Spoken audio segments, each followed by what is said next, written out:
It's okay. Off your mic. It's okay. Off your mic. Chai! Now wow, people wey suppose talk truth to power don off mic. And if we talk, now 500,000 they go sama us, call am hate speech. But fear not, my ego don't come. Him go torchlight every corner, nooks and cranny of all these bad people where they spoil our country.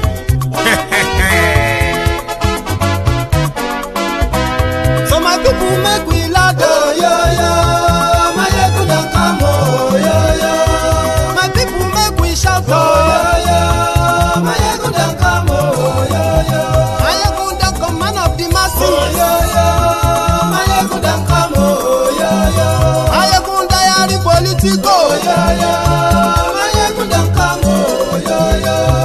This one not the off in mind, oh, yo, yo. My ego don't come, oh, yo, yo. And in the touchlight every corner, oh, yo, yo. My ego don't come, oh, yo, yo. Okay, some people be they holla say they want the power. Chai, them be promise us say we go get light and power. Nah. Them hustle sote they can't get the power. But now they know they do anything with the power. Sure. Every day, dollar just they get the higher power over naira. Still them talk say make we off mind. But thank God say my ego don't come. So my people make you laugh, oh, yo, yo. My ego don't come, oh, yo, yo. My people make we shout, oh, yo, yo. My ego don't come, oh, yo, yo. My ego don't come, man of the masses, oh, yo, yo. My ego don't come, oh, yo, yo. My ego diary politico, oh, yo, yo. My ego don't come, oh, yo, yo. This one not they off in mind, oh, yo, yo. My ego don't come, oh, yo, yo. Person where they do evil, no one make person talk. Them say that my yegun, that man too they talk. He too they talk. Say my yegun diary, he they hot like pepper. But every day then they take money in bulk. Woman picking, they the street they hawk. Still them talk say make we no talk. But thank God say my yegun don't come. So my people make you laugh, oh, yo, yo. My yegun don't come, oh, yo, yo. My people make you shout, oh, yo, yo. My yegun don't come, oh, yo, yo. My ego don't come, man of the masses, oh, yo, yo. My ego don't come, oh, yo, yo.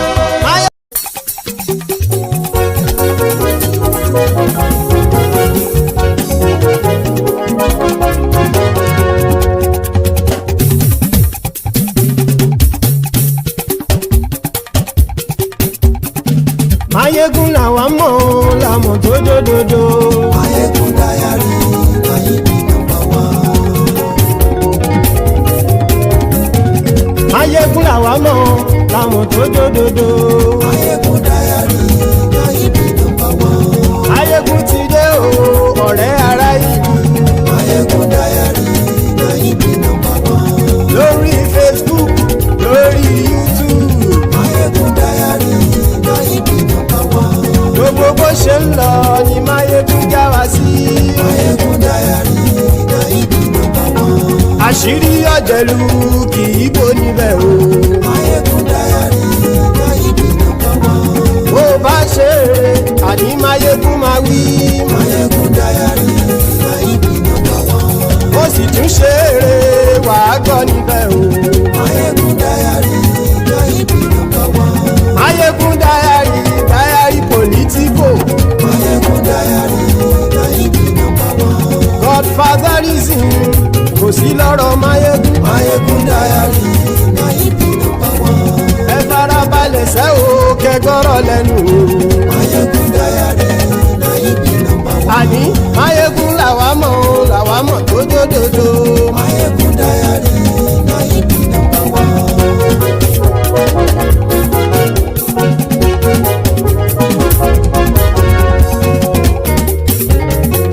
Àní ẹ̀sùn ràkì. Mayegun ti dé. Mayegun ti dé. Ọ̀jẹ̀lú ẹ̀sùn ràkì. Mayegun ti dé. Àní ẹ̀sùn ràkì. Mayegun ti dé. Lórí Facebook. Mayegun ti dé. Àní ẹ̀sùn ràkì. Mayegun ti dé. Lórí YouTube. Mayegun ti dé. Àní àní ẹ̀sùn làjò. Máyégún ti dé. Bọ́ bàbá gbé wúrẹ́. Máyégún máa wí. Àní ẹ̀sùn làjò. Máyégún ti dé. Ijó ìgbádìyẹ. Máyégún máa wí. Àní ẹ̀sùn làjò. Máyégún ti dé. Bí pẹ̀sìdó bá rúfin o. Máyégún máa wí. Àní ẹ̀sùn làjò. Máyégún ti dé. Today. Hello there, brethren. So good morning to you, good afternoon to you, and good evening to you from wherever you are joining us. It is Máyégún Live. And thank you very much for joining me. Remember, before you settle down, right, after reading the caption of the broadcast, read the description as well. Like it, share it. And to those of you who have been doing that, thank you.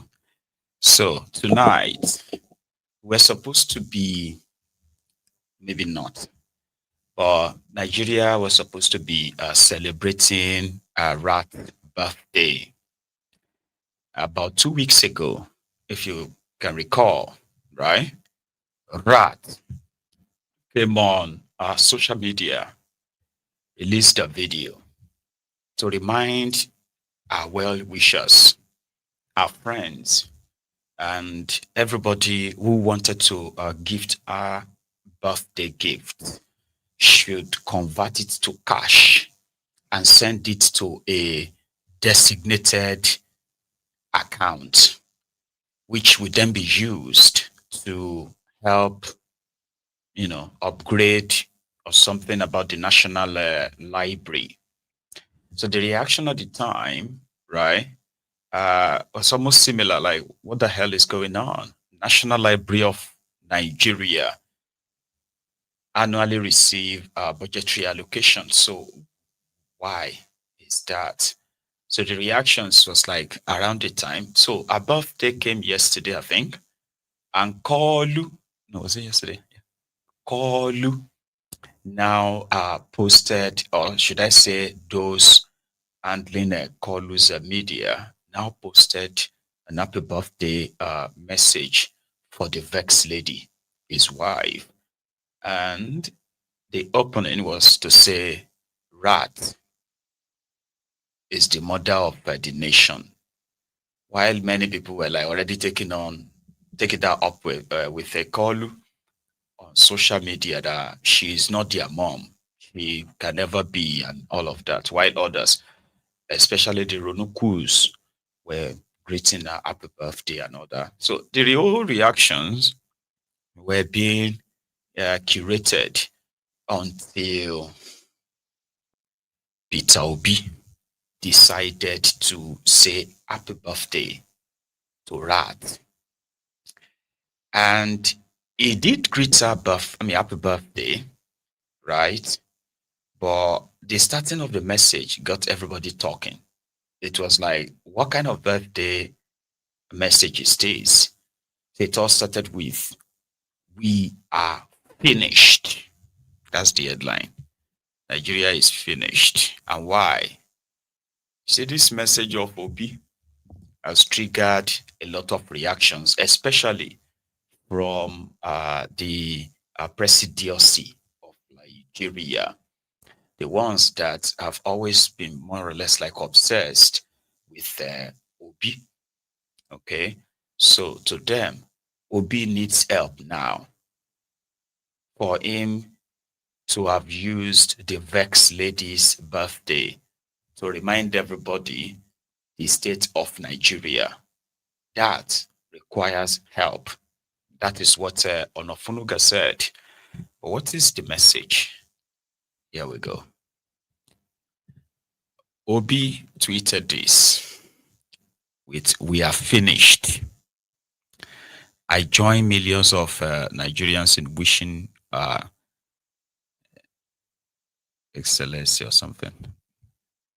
Remi Thiefnubu, which is abbreviated as a rat, all right? A happy birthday, a God Almighty who has been with her all these years, blah, blah, blah. So just one paragraph. Then Obi went on Probably that was the moment to be first time he probably saw that the first lady is fundraising for the National Library of Nigeria. So his reaction, second paragraph. However, I was struck by irony reading a request that instead of cakes or newspaper adverts, well-wishers should donate toward completing the National Library in Abuja. On the surface, it is noble and selfless, but beneath it lies an indictment of our nation. I recall that as governor of Anambra State, I too urged that money meant for adverts be channeled to meaningful causes, computers for schools and classroom blocks. Such gestures were never meant to replace the government's duty, but to complement it. The state still bore the responsibility of providing those essentials. That is why it is shocking that in our present circumstances, while billions are easily found for jets, yachts, unused mansions, endless trips abroad, and other frivolities, the nation must rely on birthday donations to complete its own national library. Complete. What kind of country must beg for charity to build the very temple of knowledge? What kind of leaders waste trillions on luxury and vanity, while the National Library, our intellectual furnace, remains abandoned in the capital? Serious nations treat libraries as sacred, but here we reduce them to afterthoughts, begging bowls, or birthday tokens. Mrs. Thiefnubu was right. Education is the most enduring legacy a nation can give its people. Yet to know this truth and still prioritize vanity is both shocking and tragic. If Nigeria will rise, it will not be on the wings of jets or the splendor of mansions, but on the strength of minds formed in classrooms and nourished in libraries. Until then, the lament remains true.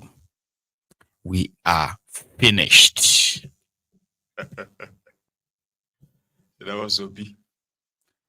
And that threw the Ronukus and the closet Ronukus into a spiral. Because to them, right, some people were dragging themselves if Remi was mother of Nigeria or Remi is not mother of Nigeria, right? But the moment to be dropped, majority of them just left themselves. Everybody now had opinion about why should it be like that? What do you mean by Nigeria is finished? Like, are you being kind of like serious? Like, do you need any other explanation for you to understand a country that is finished, that is just like floating, existing by floating? Anyway, maybe, okay, somebody even said that Obi Kilagbe Kiloju, but he didn't say anything wrong. It just called your attention to what, your contraption has become. Something that some people agreed, a lot of people actually agreed, but they would disagree if the person that is saying it is a different person, probably a person that they don't like, sort of.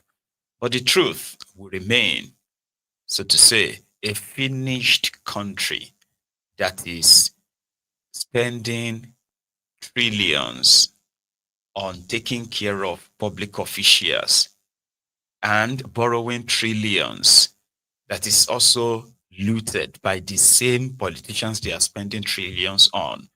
And the cycle continues, and the people are left with barest minimum or almost nothing.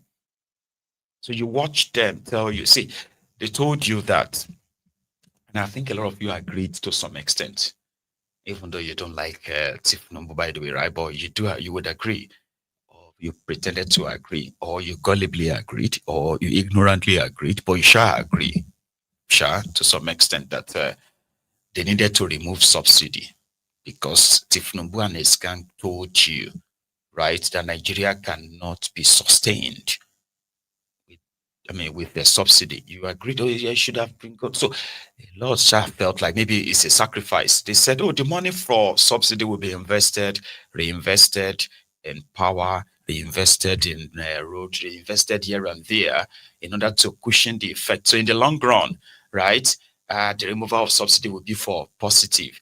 Then you see nothing. You watched them, right, fritter away what could have been your scarce resources. Resources were no deal, scarce, but you watch them blow it all up. And right now, they are asking you that, for Nigeria to have fiscal balance, and all those funny names or funny sort of titles they give their policies, right? So for Nigeria to have a stable, blah, blah, blah, blah, blah, blah, Nigeria needs Thiefnubu tax reform because it will free more money, more people will pay more taxes, there will be more money, and they are trying to convince you that it is also in your interest. And they expect you to believe, and believe them. Like you are powerless, there's nothing you can do. So you are watching these guys tell you what they want you to do. They say, do what we say, not what we do. But you can't question them, because they are spending so much, right, on, what do we call them? The propaganda base. They are propaganda base. They are spending so much to come and convince you that no matter what you think you are facing in the contraption, so to say, it could have been worse if not for Thiefnubu. So be grateful, appreciate it. You know that Nigeria foreign reserve has increased. Local government gets more money now. State get more. Go and meet your governors. Go and meet your local government areas. But nevertheless, right, just remember that their renewed shege is going to pay off later. They are paying people to tell you that your pain is not really that painful. You are just overreacting. You are allowing opposition to take advantage of your hunger, everything, they are paying people to do that to you. Remy Werey, probably, raised billions, right? Raised billions for the completion of the National Library of Nigeria, National Library. The National Library of Nigeria got a budget to, listen to this, so they got a budget, and I'll start from 2020. National Library of Nigeria got a budget in 2020. They got a budget of about 800 million naira. In 2021, they got something around 700 and something million, right? In between 7 and 800. In 2022, National Library of Nigeria got 1.7 billion naira. The same renovation now new. In 2023, under Thiefnubu, right now, 2023, 2024, 2025, Thiefnubu is currently using 3 different budgets right now that they've not closed. You start your budget from December to next December. So January to December, sort of. Yeah. But Thiefnubu and his gang, they came in 2023. Bokuwari already had a 2023 budget that they signed in effect. So when Thiefnubu came, they asked for supplementary budget. So he got supplementary budget of about 8 trillion naira, right? For the rest of the year. And then they took other loans, but that's not the point, right? So that's 2023 budget. They were supposed to close it at the end of 2023, right? Thiefnubu and his gang, and what's his name again? Akwabioli and others, they decided to give an extension to 2023 budget, right? Until June 2024. Then they submitted 2024 budget. Remember, they have supplementary budget too, that they also said extended to June 2024. Then they submitted 2024 budget, right? Got 2024 budget. And when they got to June 2024, they extended the 2023 budget again to the end of the year. And they have been extending it up till now. About 4 different budgets. And they have kept for the first time, they say for the first time in 20 years, Nigeria has failed, or Nigerian government has failed to publish their budget performance, like their budget details. So everybody will know how much money they got from where and how much money they spend on where, which used to be the case. Since Thiefnubu and his gang came, they've shut it down. They are saying that they were not ready. No, they are not ready. They are still working on it. Because the same way they ran Lagos is what they are replicating in Abuja. You will see a never seen before financial, what do you call it? Financial extortion and financial profligacies, they call it, that you've never seen before. And at the same time, they will maintain the never seen before level of secrecy, except if they meet those who always kind of like get all those documents out eventually. But apart from that, freedom of information, freedom of something to ask Thiefnubu and his gang to tell you what they are doing, you will never get it. Except one singular official media where they will cook, doctor data, doctor start and everything and release them out and push propaganda on them. And you'll be asking, how come these things are not, we're not feeling it? Say, well, you'll feel it later in Thiefnubu-nomic. So Remi and Remi and her husband are using the office of the president in Nigeria, right, to personally enrich themselves. And don't fall for that lie that they are rich, they don't need your money. You'll be so stupid to believe that, at least with what you have seen so far. So we will never know how much Remi raised for, because like now I don't even have okay, I think I have the figure for the one for 2024.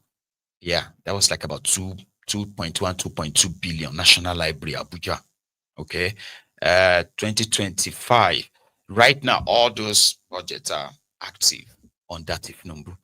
So Remi want to tell us that he's so concerned about education, right? She had to save the National Library of Nigeria that has gobbled over 4 billion naira in the last 5 years, at least. You get that now? So Obi reacting to say, we are finished, may just be like, it sound like an exaggeration and all that. Yeah. But it's not far-fetched. It's not like far from it. Yeah. Anyway, let me show you something else. Okay. So their oppositions, right? They are currently, it's still all talks, because that's the problem. They talk. Actions. So the oppositions in Nigeria are pushing for something ahead of their 2027 charade. What's that? They want Thiefnubu to be stripped of the power to nominate the INEC chair. Okay. Yeah, for some reasons, they said it is unethical. It is actually really wrong. Like, why did the crafters of your Decree 24, which is the military, why did the crafters of your fake constitution give that power to a sitting president who is also going to be participating in that same election? So it doesn't make any sense. So they want Akpabioli and his gang to strip Thiefnubu of that, because they believe that that singular power of choosing who becomes the INEC chair and every other thing that goes on behind the scene, enough to let you know that you shouldn't be going into an election with Thiefnubu in that regard. While others are like, so why now? I have more from that. But listen to Bugaje. You should know him. Was a PDP stalwart, I think. Listen. There are two questions, and I have a third issue that I think, Ruben, you need to address. But let me start with the questions you have raised. I think first, the issue of INEC. I think everybody is fairly aware that INEC, as presently constituted, has lost a lot of credibility. And it is very important that the institution gains this credibility. Otherwise, the stability of the country is going to be threatened, because when you have institutions that are not delivering, and especially a key institution like INEC, and if this failure continues, then it will erode not only, confidence in INEC, but confidence in democracy itself. And when that happens, you know the consequences. So let me come back to INEC. I think there are amendments that the whole country is waiting for. For example, that amendment, which I think late President Buhari refused to give assent to, which mandates INEC to use electronic electronic tools and to use technology in delivering the result, is still pending. But more importantly, why should the president, whoever is the president of the country, who is an interested party in the election, be the one to propose the head of INEC? I think late Ways Committee has made very good recommendations, which have been blocked by those who are interested in manipulating INEC. I think we have to rescue INEC by making sure that the head of INEC is not appointed by a sitting president who is going to be interested in election. So there are a number of things that needs to be done. I'm not sure there is sufficient time for us to raise that, but I think the key issues are two. One, that INEC's credibility is at stake, and two, we have got to insulate INEC from political interference. If that doesn't happen, then it is the democracy that is holding the country that's being actually run down. And when that happens, there are consequences. The second question, if I remember correctly, which you raised, is where do we go from here? Considering what former President Jonathan said. And I think it ties down with the issue that I really think you should be raising, because the whole gathering in Accra is around the crisis of democracy, that democracy is not delivering the expectations of the people. And in Nigeria, if you take the statistics from 1999 to date, that's about 25 years.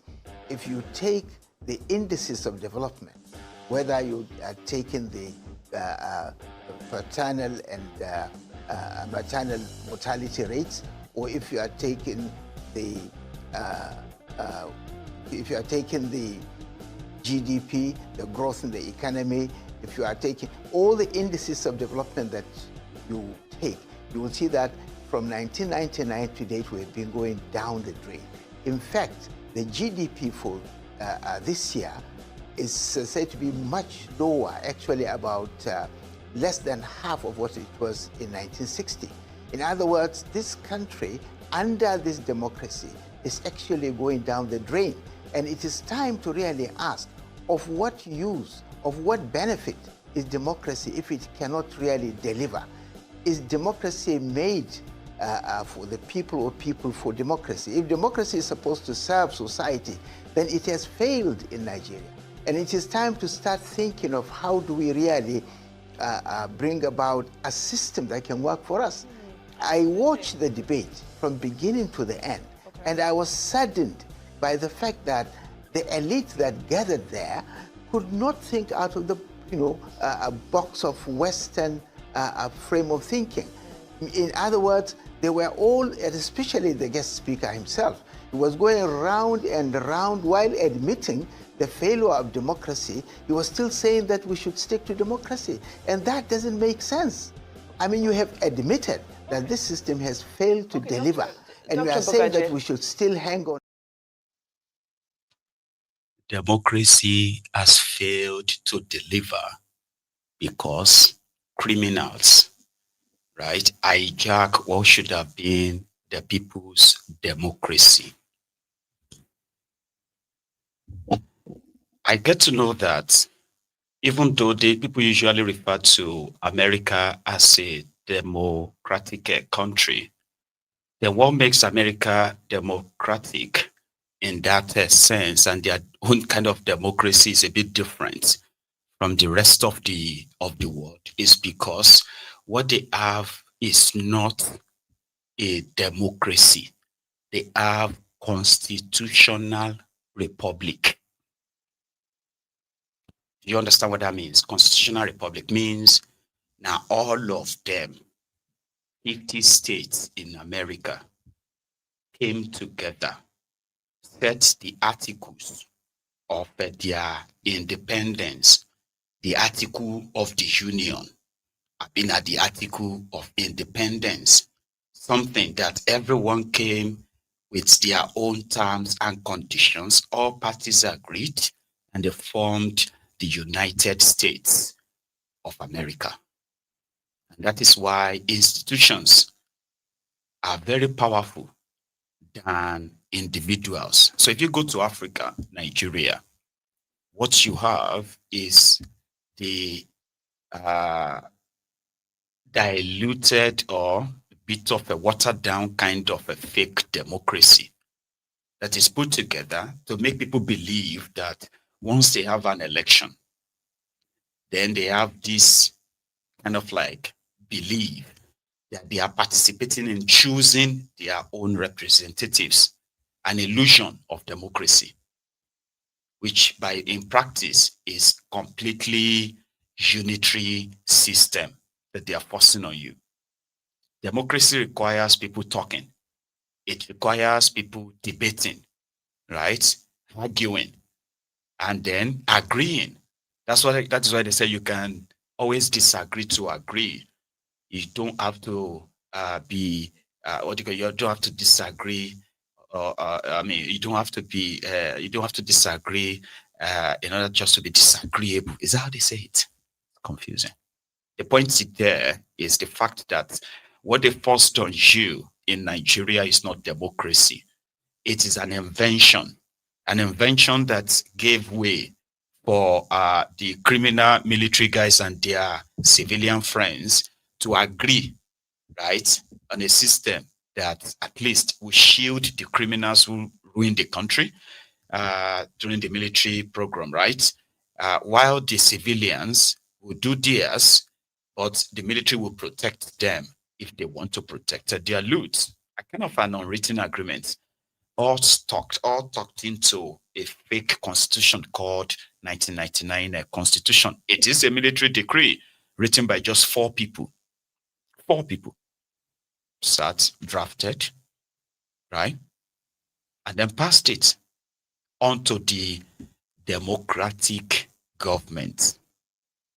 You get that now? So then back to these guys who are pretending to be worried because, the table has turned, right?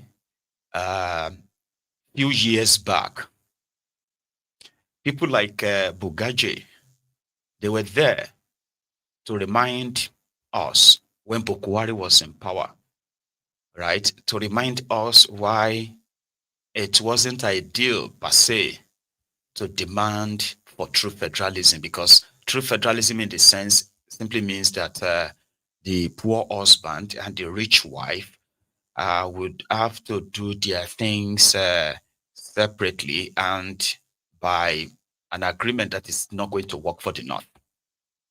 Bukwari destroyed Nigeria. And I promise you this, right? Half of those who are from northern part of Nigeria following Bukwari would tear you down for that statement.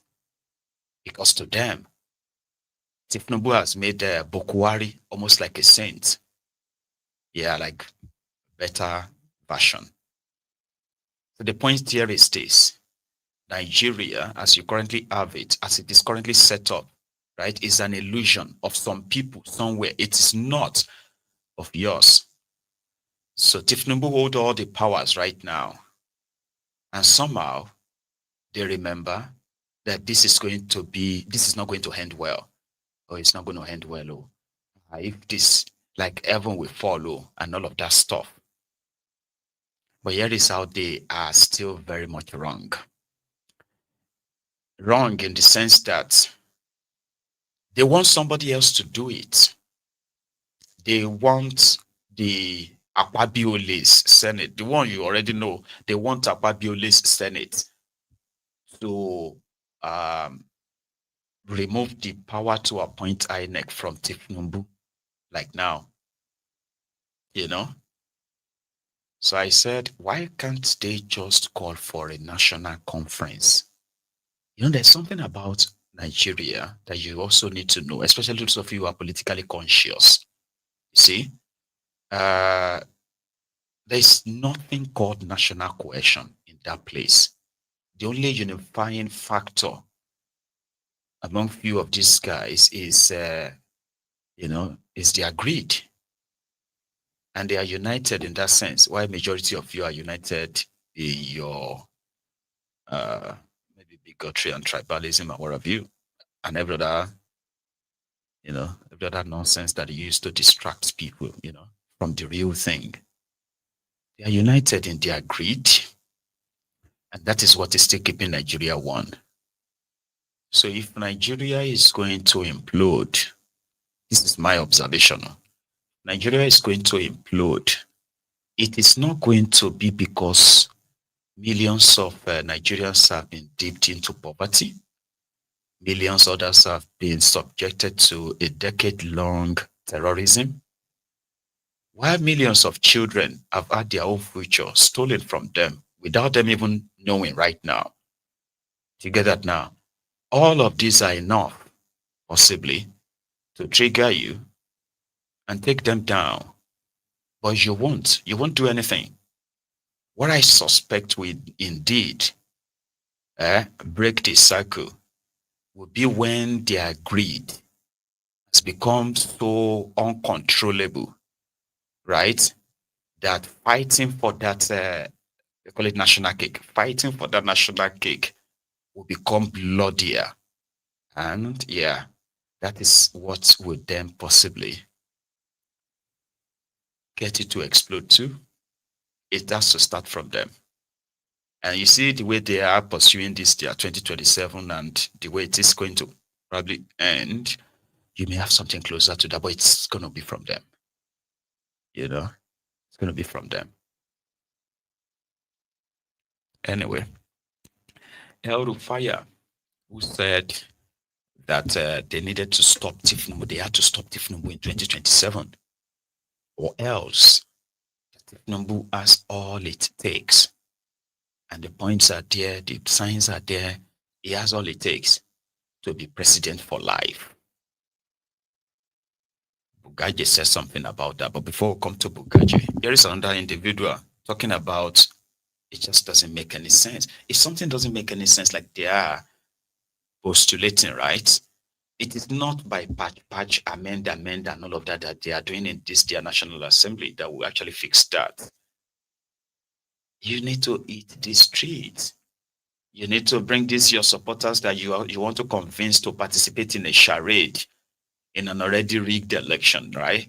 You should be able to, you are expecting millions indeed, then you should be able to move them out like they do in the rest in the other part of the world.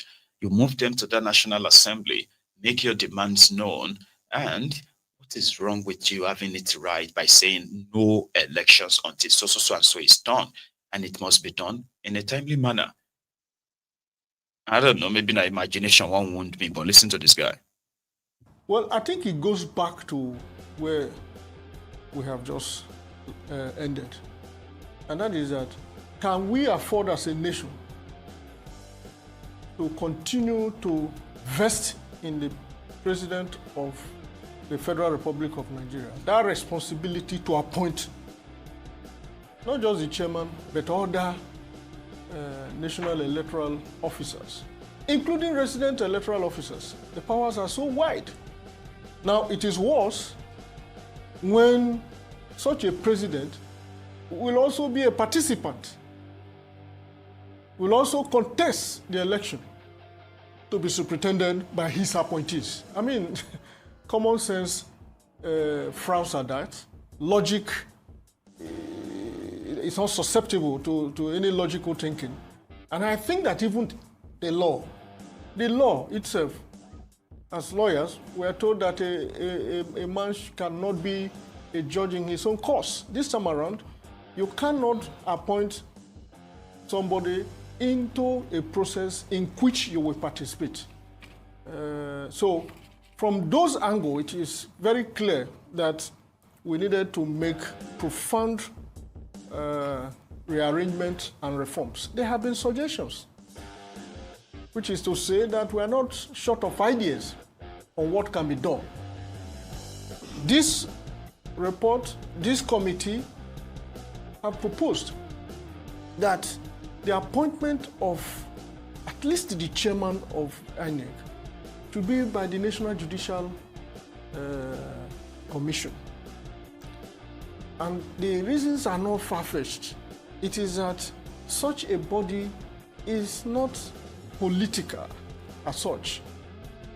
But more importantly, it is a judicial, quasi-judicial body that will be able to ward off to some extent or to a large extent political interference. I will even go further. Well, I think it goes back. Don't worry. Sorry. You said enough. Get it. You know, many times people have said, some observers have said that it will make a good deal of a difference, right? If Africans developed their own type of government, the one that works for them.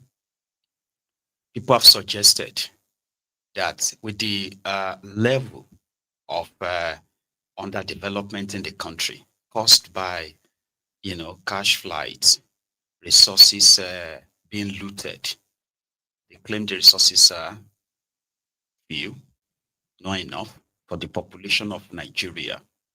Okay, but the resources that is not enough is being monopolized, privatized by these rogues and their friends. The resources is not being judiciously used in the country, which is obvious. So people have suggested that there seems to be a bit of a style of government that tend to work a little bit towards, you know, keeping what they could call national cohesion at the time when everyone was running their own affair. And why can't we do that in the minimum if they don't want to break up Nigeria for their, God knows, selfish reasons?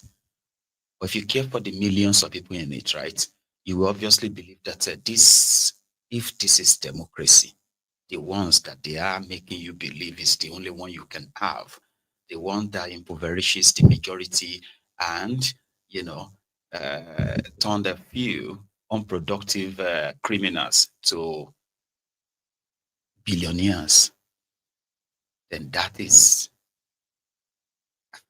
crazy. A democracy like that. You get me now? So people could rule themselves. A system where, fair enough, you already have 6 regions to start with. You were supposed, people are saying that, you know, the center from time immemorial, well, after 1966, right, when they decided to concentrate all powers at the center and make a single person, a single individual, the most powerful person. It's already proved one to you recently by removing a democratically elected government. You all know the reason why it got away with that. You can't run a country like that. So they have always all been talking about devolvement of power. Let's devolve power. Let the regions have access to their resources and pay tax to the center. You know, all those ideas. The reason why they never wanted that to, they don't even want to try it anymore, right? Is because it is easier this way to share the supposed people's resources among themselves, enrich themselves, cover it up, and enjoy their loot after. If Nigeria should break into this kind of path, First thing first, you won't have 36 state governors. You hardly have probably maybe 6. And if you like, you can call them governor, you can call them regional administrators, you can give them any title that makes it pretty much like less flamboyant than what you have right now. So do you know how much you're going to save from that? And yeah, let everybody get creative with the resources in their own different regions. These are ideas that can help cut down the size of government, make government job make politics unattractive in that sense, where people think they could go and make money. And if anybody becomes a rogue, or any group of people becomes a rogue in your region, you can vote them out. They don't have the national Abuja military and INEC. No, you're going to conduct your election in your place, and you are going to declare the winner in your place. So if anybody rigs you, you're going to sort it the way you choose to sort it, to resolve it in your own place. There won't be anybody sending some military men or other security officials that doesn't even speak your language in order to come and quell you, in order to empower criminals to take over your place. So that won't be the issue of national security as well. Will become like, because your nation will be your region enough that you do everything to protect your people, won't you? You have the chance of raising your own, national guard, being a local guard, arm them to the till, defend your territory enough that nobody can interfere from outside to influence the type of security you should have or compromise your security architecture. These are the ideas that ordinarily people believe that would help. But the downside is the fact that Nigeria is a country where the reason for our existence today also is because it is a country that they rob Peter to pay Paul. So they have convinced, especially some of the northern states, they've convinced themselves and their people, right, that if Nigeria breaks in that regard, or true federalism is practiced in that sense, that northern Nigeria will suffer. But the thing is, Nigeria has been together for a while now, right? The northern Nigeria takes quite a chunk of their resource, their allocation. They take a handful of that, but yet they've never really done anything to reduce the level of poverty among their people, coupled with the insecurity. And I'm not blaming just them. I'm talking about I'm just kind of like pointing that out from statements people have made in the past, where they said that the reason why they can't break is because Nigeria is the same, because the northern Nigeria will suffer if Nigeria breaks. Do you get what I mean now? So this is wrong. This is not true. The criminals who are stealing the money, they are protected by Nigeria. Do you understand? They are protected. Majority of them right now don't even live in the north. From their state capital to Abuja, they live in Abuja. And from Abuja, they go to this like they are visiting their states. Or they are protected by this contraption that they could get away with that. But with a segmented where everybody go back to their own region to run things, right? In your own way. You can't run away anywhere. Are you going to leave Enugu, the capital of the East? Are you going to leave Enugu and start, as a governor in Enugu, administrator in Enugu, and or in the East, and you are going to go and be living in Lagos, and you are going to go back to that place? That's not going to happen. So this can bring about a healthy competition. This one that they have managed to politically structure Nigeria in a way that the commercial center, the heartbeat of the economy is located in a place, while the other areas are just left to rot away, right? If you are running your own affair, right, in that sense, people in the East, they will develop the area. People in the West will stay and develop. The people in the North, and those who want to travel to any of those places to do their business can do the same if Nigeria ever break. This will be healthier. This can bring about, a competitive development across board. And indeed, right? Anyone who then tolerates or pampers their own criminals, they will have themselves to blame without pointing fingers and say, oh, you caused it, that one caused it, this or that. You know what I mean? Like you have right now, all right? So the idea of Thiefnubu going for third term or ruling for life that you are hearing now, right? It's like you're going to hear that for a long time if they fail to stop him in 2027 as they are planning. Bugaje says something about that. Like Obasanjo that seemed to have more clout than Thiefnubu tried it and he failed. Talking about third term, as El Rufai has said, that Thiefnubu has, I mean, they are seeing all the point, they are seeing all the sign that Thiefnubu will likely perpetuate himself in power. How? As how now? But again, right? Here, Bugaje. I can confirm to you that Obasanjo looked for a third term. He did everything that he could within his power to get third term. He failed to do so. Now, the fact that he did not take a telephone to make a particular call to anybody, or he did not put anything in writing on third term, is not sufficient evidence that he did not look for third term. It's just simply the style. It's a matter of style. But all of us in the National Assembly at that time knew beyond any doubt that he worked day and night. And many of us were threatened by his own agents. And there were people who suffered different type of harm.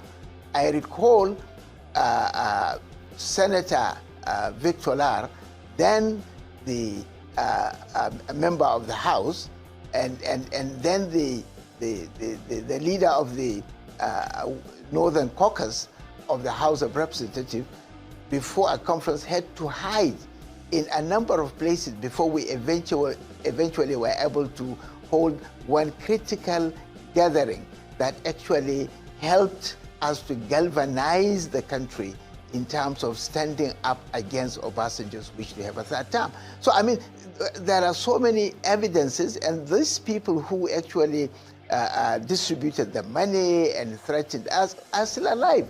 Those who received the money are alive. Those who refused to receive the money are alive. There is sufficient evidence. I think Obasanjo should really come back to his senses and begin to see what contribution he can make to improve his country. But this is a matter that is incontrovertible. Okay. There is no way he can avoid it. He has done it. Well, Dr. Bugaje, President Obasanjo threw a challenge in Ghana and said, whoever has any evidence to the contrary as to what he said should come out. You are the first to come out. You should expect a response from President Obasanjo because he may take you up. I don't know if some of you remember that period. So Obasanjo convened a national conference. Okay, just similar one I'm trying to say they should do, call conference and adopt it. It's a long process, right? But you know, it is the closest thing that you can get to having an idea of what people want or how they want the country to be governed, which should have been the base or the basis for any form of system you want to build up in a country. People have to agree to these terms and all of that, all their input and everything considered, adopted, will now be the system you build on. Say, what kind of system are you running here? Our system. So Obasanjo convened one in 2005. Okay, and they brought people from all over the country to represent everybody from the country, every tribe, ethnic, religious, age grade, age groups, and all that stuff. And they deliberated for months. They were paid hundreds of millions of naira, good money. They all suggested all the ideas, what should be done to thieves, how police should be independence, how police IG should be nominated, how the Chief Justice of the country should emerge, what kind of elections and how the elections should be conducted, their resource control, how much of the control should the locals have over their resources, and how much of that should be given to the center. All these ideas, how many times should a governor spend in office? How many times should a president spend in office? All those ideas, we brought them together. Then in the middle of this deliberation, from nowhere, a group started pushing for third term, like in the constitution, in that deliberation, they wanted third terms for the president. That was the genesis. So he got knocked down to just 6 years, single term. If you want to be governor, it's just 6 years. If you want to be president, it's just 6 years. If you can't do what you want to do for 6 years, there is no second term. And the presidency will be going from one region to the other. Because of third term, Obasanjo buried that report. The entire money they spent on the conference, the entire deliberation, all the good stuffs, they begged him. They begged Obasanjo that even if you are not going to adopt everything from the conference, read the report. Pick some of them. They are needed in Nigeria. They are this. Rather than that, he just went straight to the National Assembly. Baba, they started sharing money back then, 50 million naira. I don't know how many of you remember. There is this guy called Suleiman Tuabi. What is his name again? Ibrahim Mantu. Remember Ibrahim Mantu? He was the head of the Obasanjo's lobbyists at the National Assembly, right? They brought Ghana Must Go, money, raw cash. Not one, no, not two, more than 15 bags of money was brought. They brought them to the National Assembly chamber like this as the bribes given to them by Obasanjo's men. He denied, and every now and then he keeps bragging that if he wanted third term, he would have gotten it, right? So it was said then at the time, one of the Obasanjo's men, I can't remember his name now. So one of them said they accused us of collecting money for third term. Those who rejected third term, did they not collect money too? Yeah, they collected money too, right? Because that then they were funded. The rejection of that third term was funded by Atifku. And that's one of the reasons why Obasanjo said he would never forgive Atifku. And he told everybody that the kind of money Atifku stole, that if Obasanjo had allowed Atifku to succeed him, God will not forgive him. No, it's not just about the money they all stole. I mean, they all looted. They both stole it, right? No. It is more about, the first time when Obasanjo wanted to go for second term, right? They said because Obasanjo did not tell them early enough. So there were more than like 20 state governors, PDP governors, and even governors from other parties who were Atifku's friend. And they wanted Atifku to run for president in 2003. That it took Obasanjo frustrating for Atifku to leave him and let him run second term. And that was the reason why immediately after their elections in 2003, the problem between himself and Atifku kicked off. He wanted Atifku removed totally. I don't know if you know the story. So the second time Atifku bruised his ego was when they said Atifku funded the rejection of the third term. The rest is history today. Obasanjo, he is still doubling down. This is what he said on the matter in Ghana 2 days ago. There are still some stupid Nigerians who still believe that I wanted a third term. I think I'm not a fool. If I wanted a third term, I know how to go about it. And there's no Nigerian, dead or alive, that will say, I called him, I told him I wanted a third term. None. And I keep telling them that, look, if I wanted to get debt relief, which is more difficult than getting a third term, and I got it. If I wanted a third time, I would have got it. But some people believe that unless they are there, nobody else. They will even tell you that they haven't got anybody else. And I believe that that is a sin against God.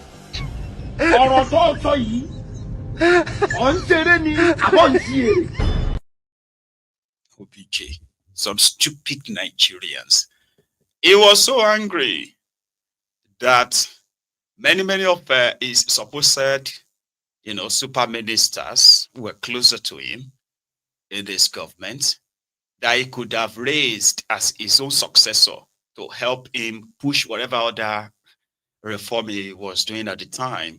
He was so enraged that he had to go and drag a dying Yar'Adua. Why did he choose Yar'Adua to become the PDP candidate and eventual president? Because he was terminally ill. Yar'Adua knew. Obasanjo knew. He got his intel. Somebody who was not interested in the PDP, where have you then? He dragged him back into it. And people accused him of maybe he was hoping, because his last resort to stay on in office, Obasanjo, was if the candidate of a major political party should die in the middle of election, in the middle of campaign for election. So they would have to postpone the election for a year, allow the party concerned mourn and replace the candidates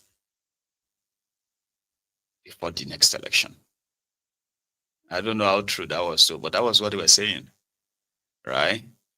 Again, the rest is history today. Yar'Adua became the president. He was really unwell, but he took some decisions that people felt like it was good. Some were good and some were really bad, which includes his decision to stop Obasanjo's power project that they currently now use to taunt him. Obasanjo was building about 11 power stations at the time simultaneously, which ordinarily could have helped to boost Nigeria power generation and distribution. Yar'Adua stopped it for like 2 years. It was Jonathan that started retouching them again and started kind of like working to complete them. Maybe Bokwari finally completed some. Don't know. Obasanjo.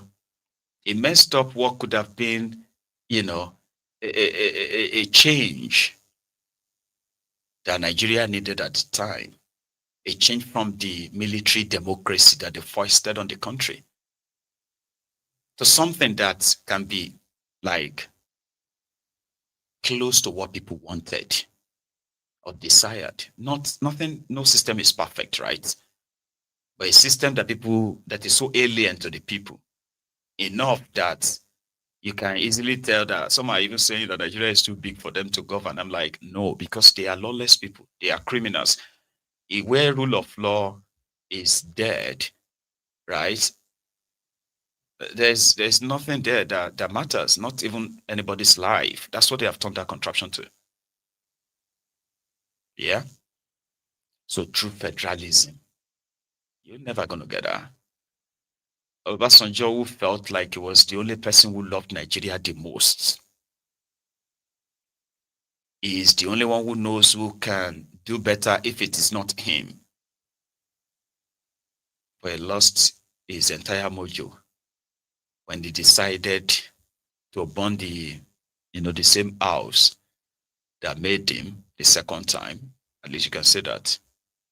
Burn it for the APC. Only for them to, believing that probably will become a tenant, a stakeholder. But that didn't last long. In fact, it didn't last longer than a year before they showed him his place. And today, he's as good as irrelevant. With these guys in charge, though, yeah, he's old. He's as good as irrelevant politically per se. Not anymore. OBJ. But let's leave that. injustice that everybody suffers, right?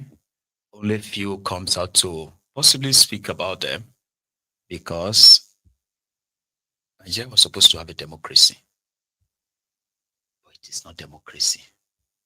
All right. The current face-off between Wike and Omoyele Sowore didn't actually start today. Okay. So those of you who have been following the exchanges online, I have too. And the recent or the latest one is the petition sent to the Attorney General and the Governor of Florida over Wike and his family's properties in Florida, where Sowore is petitioning the government of the Office of the Attorney General, right, of the thief that Wike is, and how much of his criminality that is trying to possibly bury some in that America shouldn't be, shouldn't be ignored. And in fact, it would be ideal for the government of Florida to remember this money laundering act or money laundering law, this and that, from the politically exposed people, especially from Africa. Petition a long gone. So in that same breath, Omoyele Sowore personally also released some documents. They were believed to be like the deed of agreement or the deed of transfer or something on this property to their children's names and then the wife. We have also had people who have taken critical look at this document, right? And they have pointed out some flaws. All of this, I have put them together. I'll share them with us this evening. Sowore's lawyer is Adeyanju. And Adeyanju that drafted this letter addressed it straight to the Attorney General, Honorable James Othniel, the Attorney General's office, state of Florida, their capital, Tallahassee, Florida. I am not going to read everything, okay? I'm just going to jump through them. And originally, the petition, from what I have gathered, right, the petition itself is about 36 or so pages, 34, 36 pages, which includes the evidence of all this. But in part, the petition for forfeiture and prosecution in respect of properties acquired in Florida by Mr. Ezenwo Unyesom Wike. That is CON, Minister of the Federal Capital Territory of Nigeria. So we are solicitors to Mr. Omoyele Sowore, hereinafter referred to as our client. So let's go to part one, or should I say subject of our petition. Mr. Ezenwo Unyesom Wike, CON, has been a career politician and public officer since 1999, with no discernible record of legitimate private enterprise that could justify vast foreign wealth, notwithstanding recent investigative reports herein attached for ease of reference, corroborated with public records in the state of Florida, shows that he and his spouse, Honorable Justice Eberechi Suzette Unyesom Wike of the Nigerian Court of Appeal have secretly purchased 3 multi-million-dollar lakeside properties in Winter Springs, Florida, now collectively valued at well over $6 million, and have subsequently transferred ownership of these properties to their children, namely Jordan and others. Right? I'm gonna where's the other one? The second one. Number 2. To Jordan. Okay. So they read in concert. These states and federal regimes create overlapping and reinforcing grounds for the forfeiture of subject properties. The U.S. Department of Justice Kleptocracy Asset Recovery Initiative, launched in 2010, provides a ready mechanism for action in these kinds of cases, where corrupt foreign officials launder stolen public wealth into the United States under the guise of ordinary family transfers. Similarly, under Nigerian law, Section 18 of the Money Laundering Prevention and Prohibition Act 2022 criminalizes concealing, disguising, converting, or transferring property known to be proceeds of an unlawful act, whether within or outside Nigeria.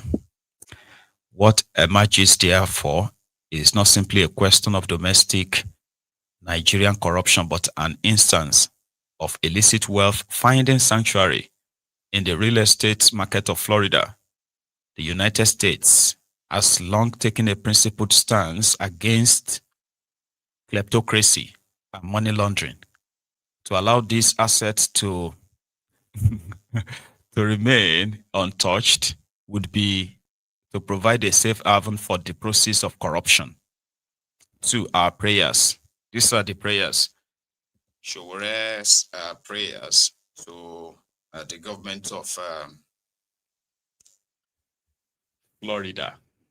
So I'm trying to bring up a particular image of werey. I don't know why I do that all the time.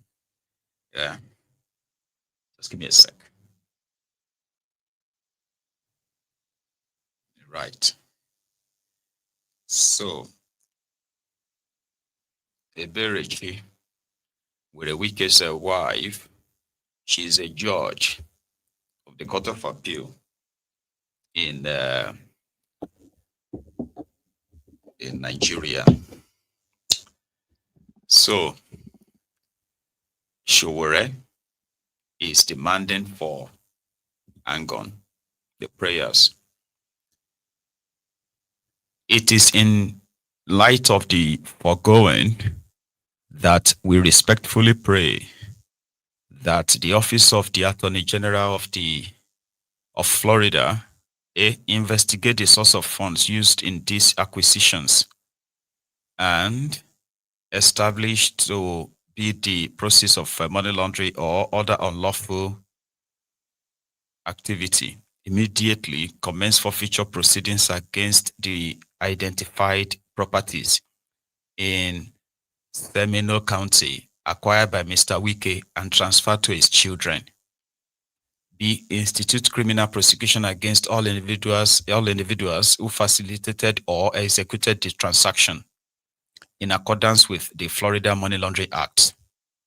C. Impose a visa ban and related sanctions on Mr. Wike to prevent further abuse of U.S. territory as a safe haven for corrupt enrichment. We stand ready to provide all supporting documents, witness testimony, and further particulars of Mr. Wike's illicit activities. We have also retained U.S.-based counsel who are prepared to collaborate with your office to ensure that So the people of Nigeria have been impoverished for decades by the diversion of public funds. It will be a perversion of justice if those funds siphoned through abuse of office are allowed to flourish. In Florida's a real estate market. We therefore urge your good office to act decisively, consistent with both Florida's laws against money laundering and the United States of America's commitment to anti-corruption globally. Please accept assurance. So this is from I'm one copy Attorney General of the United States. No, Bondi, as well as which one is Ambassador of the United States of America to Nigeria, Richard Mills. So no wonder the American embassy in Nigeria tweeted something similar to this by saying that corrupt Nigerians or corrupt politicians will be denied visa to America. You know, where Wike was like, if there's anybody that doesn't like going to America, it's me. Anyway, just for the optic, okay? These are Wike's family. Wike's wife is the one that is next to my, here. That's one. That's Wike's wife. So Wike's son, okay, that's son. Wike himself, like that. Then the wife, then Wike's son, and then Wike's daughter. So they all have 3 houses in Florida right now, 3 properties that is transferred to them according to Wike, transferred to them by their grandfather, their mom's dad gave them the houses. Unfortunately, the man that gave them houses doesn't even have any house to his name in the entire America. No house to his name. But he gave his grandkids 3 houses, according to Wike. Wike also indicted his family or his wife when he said his wife or his family, his wife and his children are Americans. Now, an American can be your judge, shouldn't be your judge in Nigeria, by the way. Doesn't matter anymore. A Genene drug dealer is your president. Eh? And there's some of your state governors, they all have dual citizenship of different countries. The place they would end up if Kasala burst in the contraption. So here is where we have something called the twist. Okay. The twist here now is that Omoyele Sowore decided to share this with us, right? It's called a quit claim deed. Okay. So he shared this to, you know what I mean? He highlighted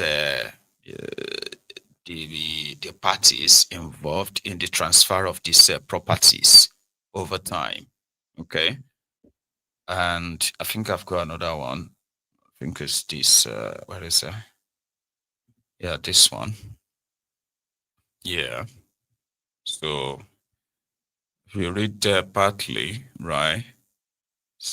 2021 AD, Eberechi Wike married a grantor whose address is blah, blah, blah, blah drive. You see that there? Hereafter called the grantor to transfer it.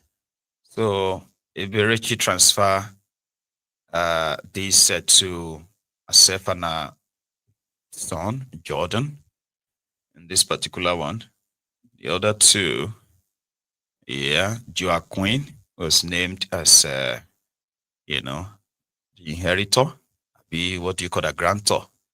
And if you check this other one here on the left on your screen, what's that one there?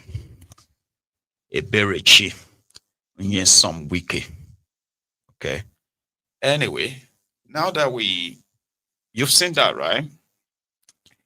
Then someone like no, they decided to take a look at some of these documents. The properties in Florida is obviously owned by or transferred to be owned by Wike's children and his wife. Do you understand? So if you go onto the Florida kind of like, I think it's Florida property registration website or so, right? You couldn't see that there. Just put the address. You get to see the owner. I think you pay $1 or $2 for you to be able to have that information. That one is there. But you see these ones, they are supposed to possibly be part of the document presented in order to transfer the property to, would he transfer the property to. So the bone of contention here is that both Wike and his wife, without stolen money, there is no way they could afford their properties. No way. They have no other real business known to them, right? So that's the bone of contention. Others are like, no, pay attention to this. Something is not right. And for me, well, I decided I'm going to add it to what you also need to see. As much as we would want to see this criminal nailed, at the same time, we should try to make sure that, you know, it is done and it is done right. All right. So somebody did this. Started to show to us that why are the names of these individuals kind of like highlighted in what was supposed to be a document that like the font, they said the font is different from the rest. And when you check when you check the document very well, there's so many grammatical blunders. So for example, if you go to if you check, you see those people just cycled, you know, writings like the date, 22nd day, July, 2021 AD. They don't write anything like that in Florida from the findings, okay? So when you go to the other one and say, okay, so a sign of comparations, right?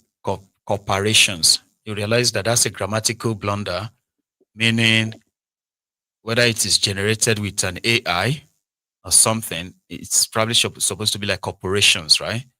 Then when you go further, you see something like receipt of 10 hahi.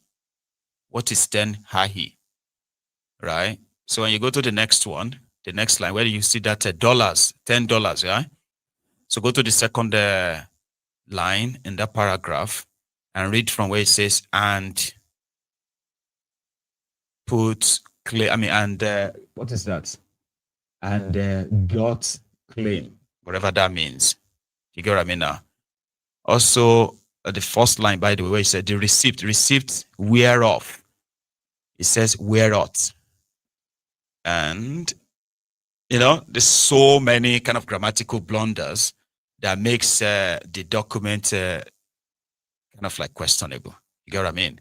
So you see where they are there, Florida, you know, Lot 55, the reserve at Tuscaloosa Phase 2, right?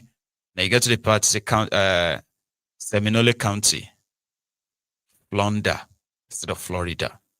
That's kind of like a typo too. And you get to the next page, next paragraph, second line, underlined one there, appertaining, anyways appertaining. That's pretty much has no meaning. So this individual did this just so we are not all carried away by the expose. Do you get me now? Like we don't start looking stupid. Like, are you sure that's actually a government document? I was like, yeah. Can you not see the stamp? Here is another one. So this was what Sowore shared to let us see that, look at this, how they transfer the properties, this and that, right? Well, here is what somebody did on that. One second. Oh, is that the same? No. No, that's different.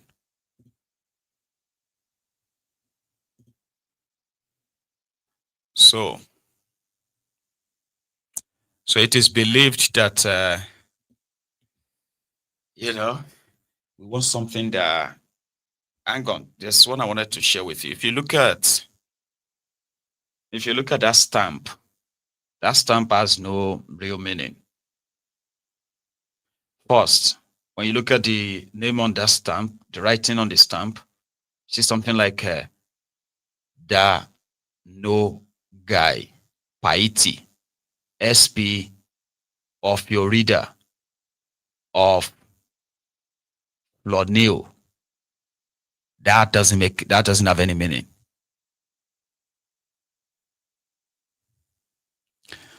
So I saw that, I kind of clocked it, and I'm like, we already have what we needed. And that is the fact that Wike is not denying that he's got properties in Florida, because you can go to government websites, all right? The most is, I don't know if the government website will ask you to pay, but there are websites that will give you all the details of the property owner and all that, maybe by paying $1. So we already have that. And he never denied. What he is saying is that he is not the one that bought the properties. And if anybody have the evidence where he transferred the money and gave the money to buy properties, because he knows that you will never find that. You won't. So the only way you can get it done is to probe his wife. She's a judge in Nigeria. So she can tell how did she get, because Wike said he didn't know anything about it. So it's not his money or anything. So it is the wife that will now say, the property was given to me by my dad, and this is the money of the money given to me by my dad and my own money. You know what I mean? Like, it's the wife that would have to defend that, or they'll get away with it. So Deji and Sowore, I'm not asking you to leave him, or sure you get, because somehow there should be some level of fear in the minds of these guys, because right now they believe that they've conquered the people, and people can complain and cry as all they like, right? There's nothing there anybody can do to them. So yeah, if you have to give them sleepless nights, be my guest. Yeah, Abba. But here is another one. A commissioner in Taraba. Is that Taraba? Taraba Commissioner for Finance, right? Was supposed to be sitting for a professional ICANN examination, okay? But she's too busy to sit for her own professional examination. God knows how long she's been, or is, I don't know if it's he or she. But a lady was caught by the examination invigilator, right? Who found that somebody was impersonating the real student, because the real student is the commissioner for finance in a state. So this person came to. Now, I don't know how this is like even possible, other than when you know that the system that has become so broken, right? Stuffs like this is like a common thing. You have criminals who are holding political offices with forged certificates, forged school qualifications, forged from fake schools all over the place. And the job of their SSS or DSS, their job is to screen these guys and make sure that they're not lying about anything. No, nobody is screening anybody.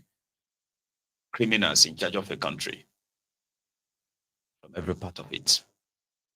So this happened. Watch. Tell me your name. Yes. My name is Livet Felix. Your name is what? Livet. Livet Felix. Okay. So why are you here?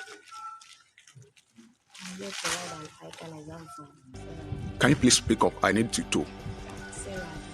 Sarah. Yeah, mention it louder because Sarah. Okay. You are writing for Sarah Adi, right? Okay. Who is she? Who is she?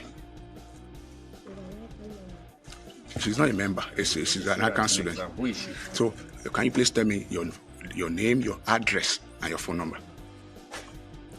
My name is Livet Felix. Okay. Your Grace Junior. Bypass Grace Junior. Grace Junior. Yes. Bypass. Okay. What's your phone number? Can you please? 08033 Okay. And please, you've not answered the other question. Who Is this? sent you to write this exam? Who directed you? The owner of this something. What did you say is the name? Sarah. Sarah. So who is the Sarah? Enoch Adi. As okay, writing for Sarah and She has mentioned it that she's writing for that's what I'm Sarah. saying. Who is the person? Where does the person work? Where does the person work? live? We need the identity of the person. But you told me earlier when we were talking, you said you work. I was trying to confirm your information. You said you work in Ministry of Education, Ministry of Finance. So most likely you mentioned that the person's office. Am I correct? So who now works at Ministry of Finance? Earlier. So who was it you linked to the Ministry of Finance? Do you know that what you're telling me is not true? Because what you told me, I confirmed. I know. When she mentioned it, I checked on her CRM from office. Yes. And I confirmed the address to be the address of the person who sent her. Okay. Because I saw, when she mentioned it, I confirmed, okay, fine, good. Before I ask you a question, you saw me going to open my system. I have looked using the student registration number. I have the person's data. Everything you were confirming, and that was why I knew. As you mentioned, I asked you for the phone number. I asked you for when you registered, and everything you gave me didn't match what is on the record in my system, and that's why. So. What I'm telling you is true, but just I don't know the woman. You don't personally know the person, so who contracted you? Just feel free. Who contracted you? The name of the person is Joshua. Where does he work? Huh? You see, was he the ghost? Don't worry, Olu. Do you know what we are going to do? All the information we're getting here. All the information it's okay. All the information we're getting here, we're going to get double verification from the police. Yes. Since we want to make it easy. That is it. I think that is the only thing. We'll go with the police after taking the report. Because she is not ready to say this. Since we want to make it easy, we want to make it easy for them and they don't want it. So if you give us information, you just go. No, there's no need to waste our time. Do all the recordings you are doing. All of them, you take their recording. But now that they are trying to be difficult, after writing the report, you go with them to police. Can you please tell me your name? Your name is what? Abraham Moses. Okay. Why are you here? I'm here to write an ICANN exam. For who? For Mr. Martins Emmanuel. Martins Emmanuel. Yes. Okay. Where do you reside? I reside opposite Catholic Cathedral, my 6. Okay, my 6. Okay. What's your phone number? Can you mention your phone number? 070. Okay. 6243. Okay. 9681. Okay. Do you know that it's a criminal offense to write exams for somebody? Huh? Are you aware of that? I am aware. You know it's a criminal offense to write exams for somebody and you still went ahead to do it. So are you being fair to yourself? Let me ask. I'm not. You are not fair to yourself? Yes. So why did you do that to yourself? I was called by someone to come around. Who contacted you for the job? Mr. Joshua. Joshua who? Joshua what? I don't really know his second name. Somebody just called you Joshua, you don't know him, just contracted you. Where does he work? Not that I don't know him. Okay. But I don't know his second name. Okay, where does he work? He works with Nigerian British School. Nigeria? British School. In Jalingo here? Yes. Okay, I've not heard of Nigerian British School. You see a member of ICANN? He's not a member of ICANN. He's not a member of ICANN. Yes, sir. We are asking this question because we are also going to get the Joshua through you. If someone also sent the Joshua, maybe it's a member we need to know. All of them said Joshua, so we need to know the Joshua, and all that, because this case will not be taken out, and all that. So how many, you are still on? Yes. How many papers have you written now? So far I've taken 4. Yes. Okay. And the previous diets or previous exams, how many did you write for him?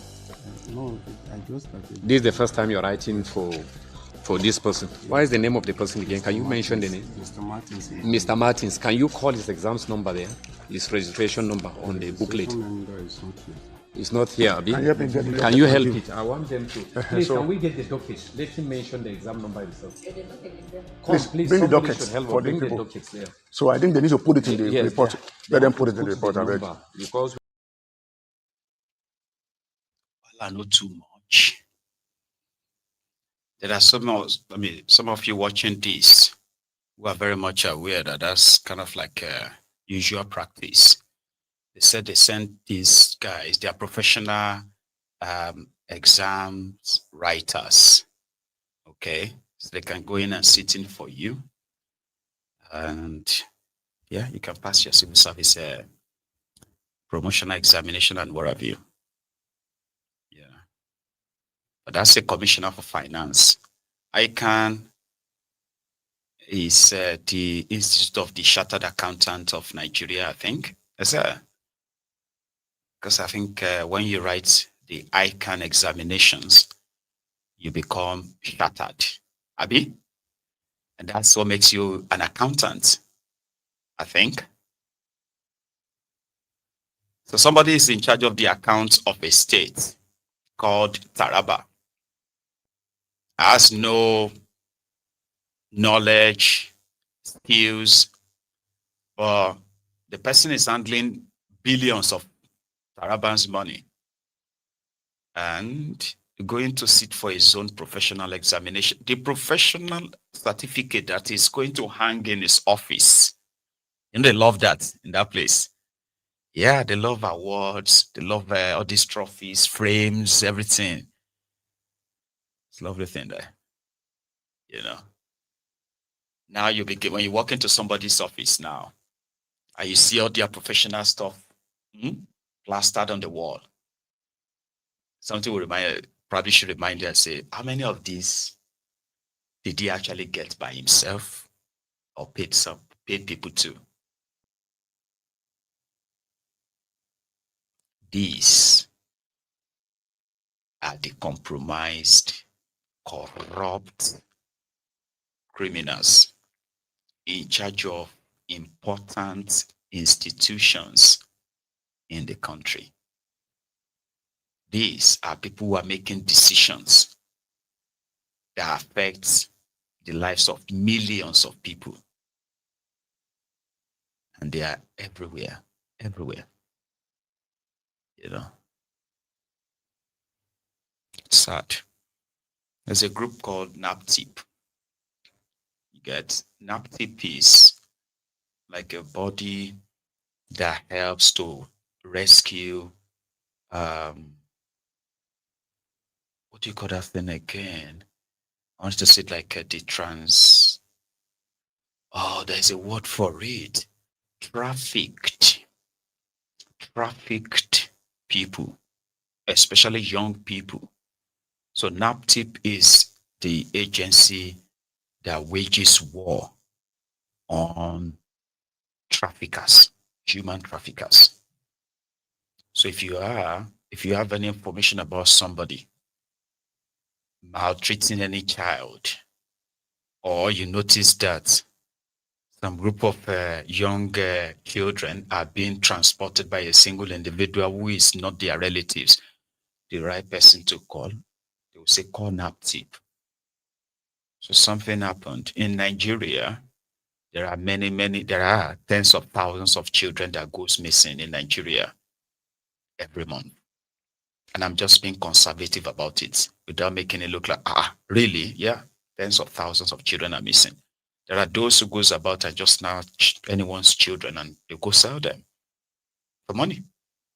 It's only when they are caught, right, that you begin to wonder, like, how could, in Nigeria, they have what they call the baby factory, where some madam and their acolyte, and their accomplices, they will camp young girls, and not even that young girls, women, they will camp them in a place and they will turn them into, baby breeding factory, only to sell the children off.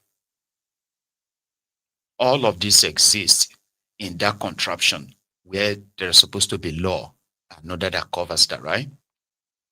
We've had individuals arrested for stealing somebody's child from Kano and taking them straight to the south or even to Anambra.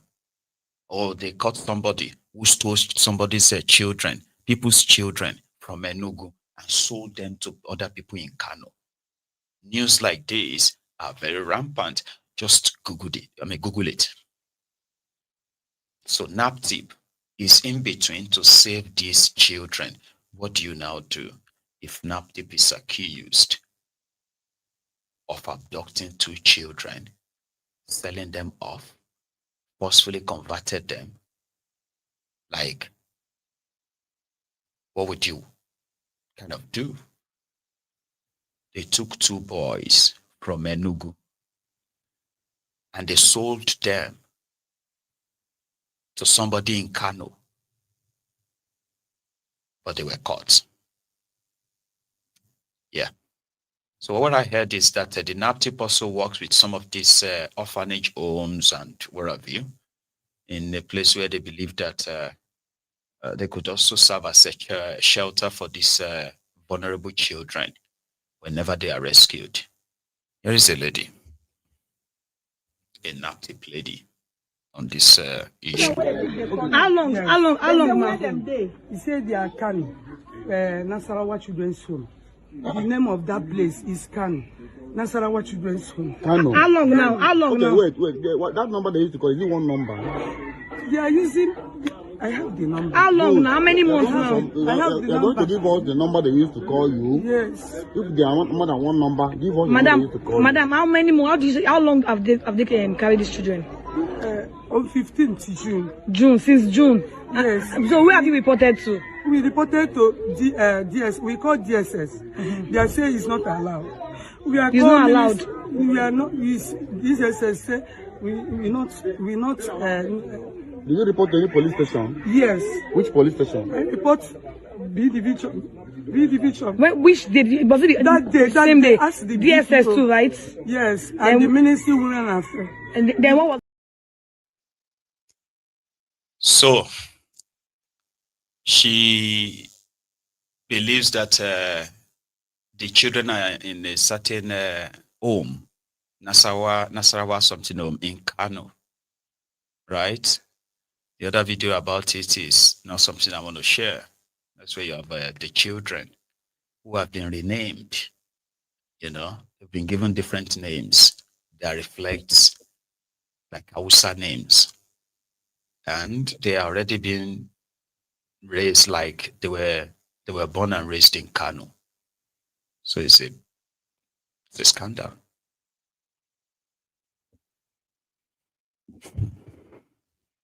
But for the soldiers who have been sent to go and fight the terrorists, some of them arrived at their, the place of assignment, I think, PPA, primary place of assignment. They made video of the state of the, their supposed, camp with nothing, saying we are here to fight the terrorists and all of that, but look at how they are treating us. When I see it, I'll share it. Here.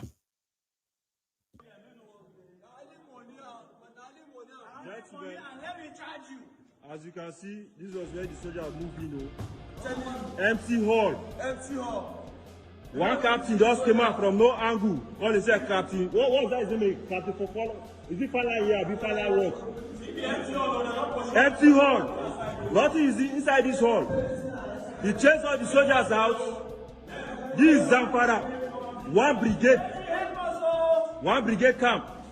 He came in, chased all the soldiers out, that they should go and sleep outside, where there are reptiles.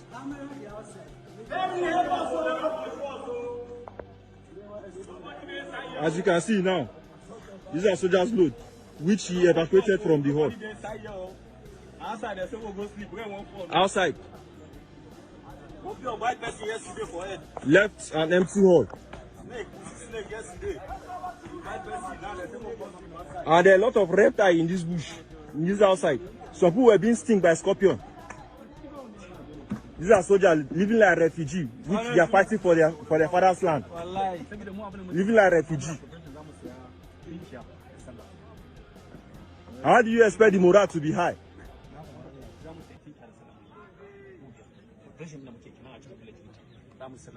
And this is the accommodation that they are staying. Just only 6 officers in this. You won't need a car to travel. You won't need an aeroplane to travel. You will just say, I want to go to London. And you'll be in London. Whether you believe it or not. You won't need one to travel. It's crazy. Not like they were expecting to be given a 5-star luxury hotel or going to fight a war, right? But that place, man, sort of like isolates them. If the terrorists come from all the angles, they are as good as dead. You know what I mean? But yeah, we wish them well, you know. Yesterday, we were all rounding up about to go from church, right? So that was when the guest prophet that they brought to come and bless all of us, you know, in the church. And it was all right until we're almost like rounding up to go. And this guest prophet grabbed the microphone and they announced. Bari fóònù mi, orí lórí òkè àgbélú 14 Pro Max ni. Fọ́tò mi wà lójú ẹ̀, màá fún ẹ ní 100,000 tó bá mú wá fún mi. Anyone that sees our father in the lost 14 Pro Max phone and got lost on the mountain should please return it. Ẹja gbà pé kò yọ, ó bá mi rí iye ni. The person help us to find it. Ṣùgbọ́n tí ó bá jẹ́ DSS ló track yẹ. But if it is DSS that track it, gbogbo tí mo nílé ayé nìfẹ́ rẹ̀ lẹ́wọ̀n. whatever I have, I will use to put that person in prison. Ẹ bọ̀, màá mọ̀ jẹ́ ó lọ wò wá. I will let that person go and come back. Sọ pé lọ wò wá. Sọ pé fọ́tà rẹ ni jára ẹ̀ sọ pé lọ wò wá. Go and look at it. Ẹ̀yin táwọn ọ̀tá yẹn pé sọ pé lọ wò wá. Ọ̀tá ilé mi lọ wò wá. My enemy go and look at it. Orí yín pé àwọn ọkùnrin tó wà bẹ̀rẹ̀ ti já orí yín pé èmi kẹ́wà pẹ̀lú yín bẹ̀rẹ̀ ẹ pé sọ pé lọ wò wá sẹ̀. Ọlọ́sẹ̀ jẹ́ ó mọ̀ sọ pé ẹ lọ wò wá sẹ̀. Gbogbo ẹ̀yin tẹ́ pariwo àmì ń bí ọ̀tá ilé yín bá rí fóònù mi. Nuisance lélẹ́yìí. At the end of the day, is actually a nuisance. So what happened is that they lifted pastor's iPhone 14 Pro Max, and he was there telling the congregation that I am not saying you have stolen my phone. Probably you saw it and you helped me found it. But if you fail to give me back my phone, right, I can use DSS to track you, and I will send you to prison. Like I will follow you to prison. But ladies and gentlemen, we don't see the phone still. So he said, that is, you know, I will send you to prison to go and find out what it is like in prison. Oh yeah, I'll send you to go and check. While he's doing lowowa, person will steal the phone they do. But prophet, as about the law. At the end of the day, right? He never found the phone. Oh yeah, that's just by the way. Okay.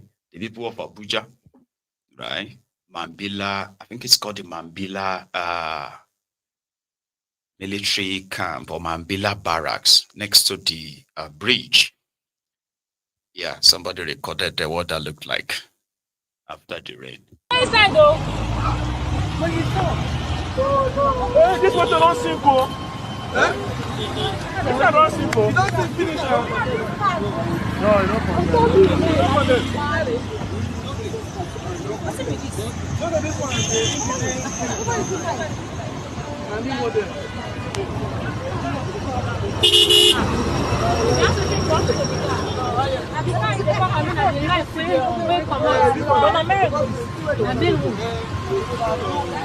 Express, na express with this.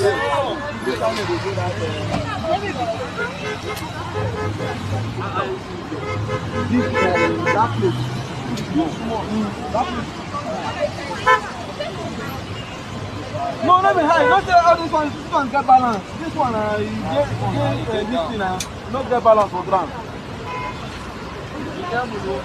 Before your phone fall. Inside though. No casualty. So it's better. Right. And actually these two things there I want to give before we go. But I also want to remind you, if you're watching me on YouTube, take a moment and like the broadcast. So if we can keep it like this, right, we can possibly, have you noticed that we have more people in tonight like we've had in the last, few weeks? Yeah. So it is because, keep liking it. If you have liked the broadcast just once, it's okay. Just I say, don't do it again, just once. Right. And then share it. Share the video. So like that, we're going to beat the algorithm. We're going to get a little bit over it, and then we're going to bounce back. Right. And so all of you as well who have reached out and those who wanted to reach out, just so you know, big thanks to those who have chipped in their widow's mite, right? I appreciate you. Thank you. I was going to do a fundraiser tonight, but we'll probably do that some other time. However, for those who believes that if Nigeria law or the Nigerian judiciary, if they have by any means lived up to their responsibilities, right, there is a chance that corruption, abuse of power, election manipulations, and the rest of that in that country won't be as high as it is now. Because the only people they likely fear most is the judiciary, but they are not really afraid of them. Werey Wike, who believes very much that he's got what it takes to get the or keep the judiciary very much under the wrap of Thiefnubu. Like I said, I believe so. So he went out today to go and check the the houses he's building for the judges in Abuja. So Larry, Yinka, share the video. And my own message from it is, this is what they are building for them. They will give it to them by next year, before the election. And then just have it at the back of your mind that the people that you are going to go to, if they tell you to go to court, right, they would have to choose between ruling on your behalf, like the truth, give you the real judgment, or remember these fine buildings that Werey Wike is constructing for them as gift for judges.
You get it?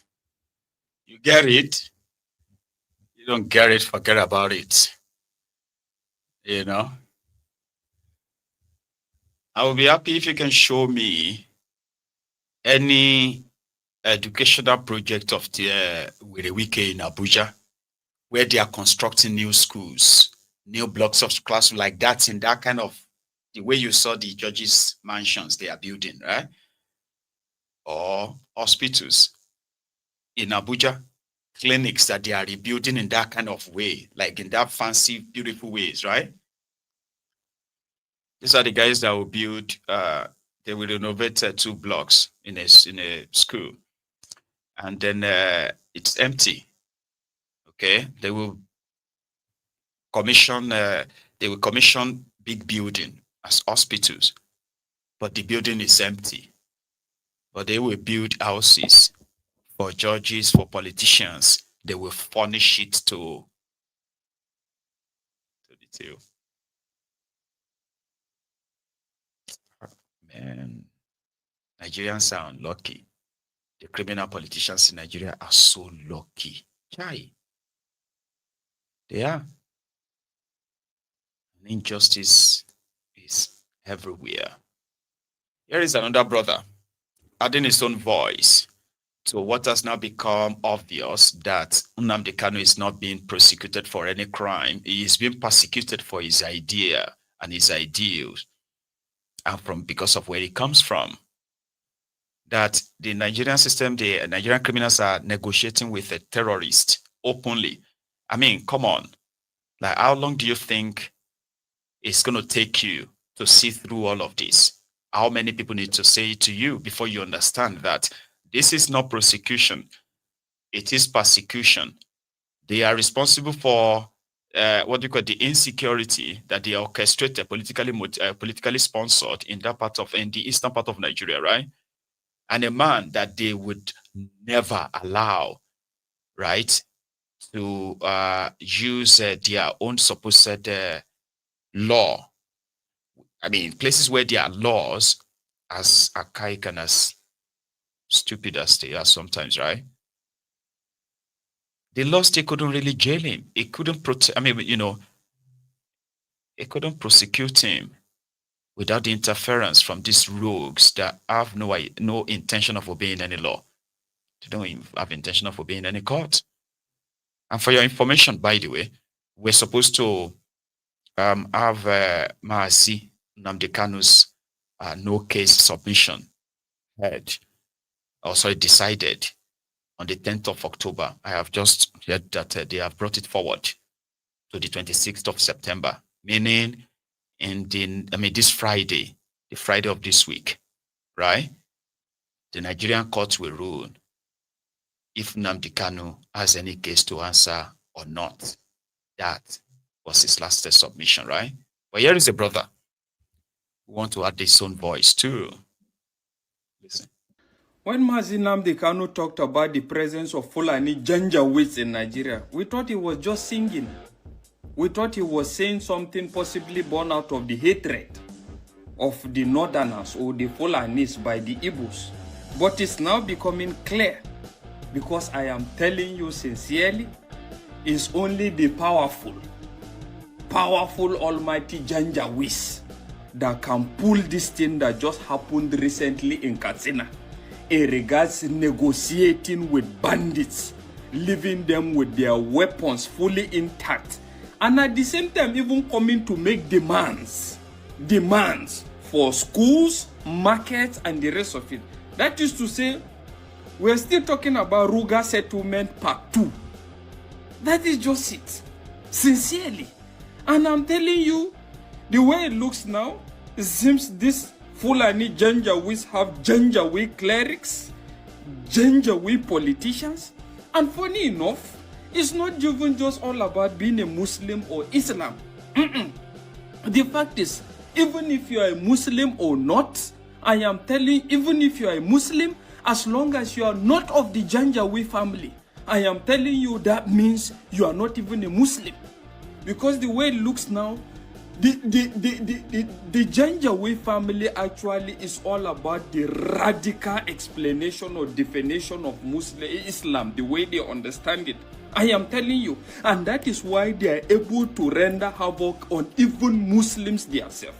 And if you think what we are saying is not true, in the midst of all this kidnapping, tell me Fulanis that have been kidnapped and that they have demanded ransom for.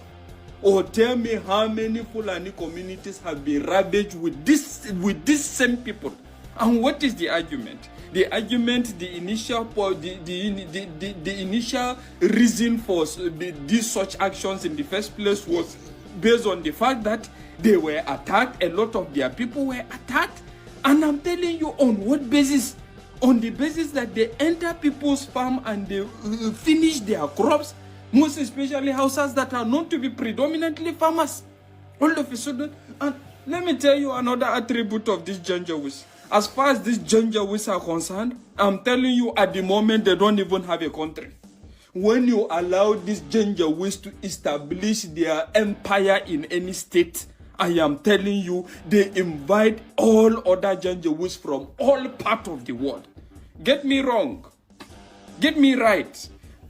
I'm not saying that all the Fulanis are bad in nature, but I am telling you that it seems they are Janjaweeds and they are all about an agenda.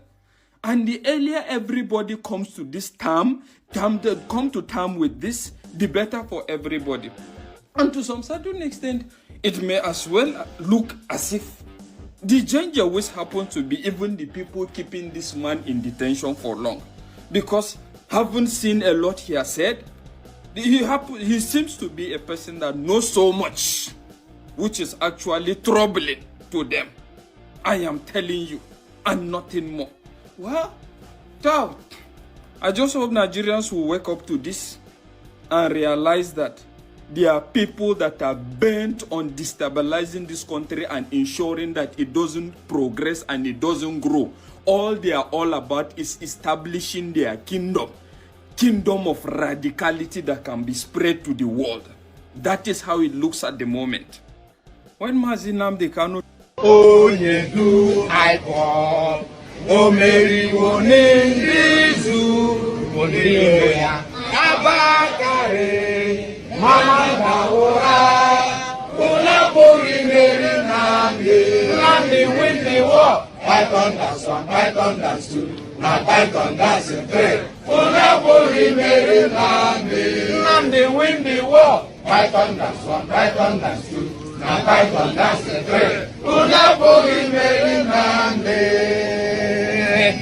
nandi bu onye du aiko omeri wonendizu mbiro ya abakare mamanda mora una buri meri nandi win the war Python that's one Python that's two na Python that's three una buri meri nandi win the war Python that's one Python that's two na Python that's three una buri meri nandi win the war Python that's one Python that's two na Python that's three una buri meri nandi win the war Python that's one Python that's two na Python that's three una buri meri.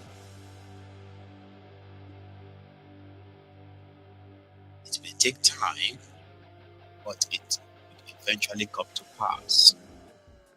They can't kill him. They can't jail him. They can't let him go. Eventually, the tighten the rope will be loosened,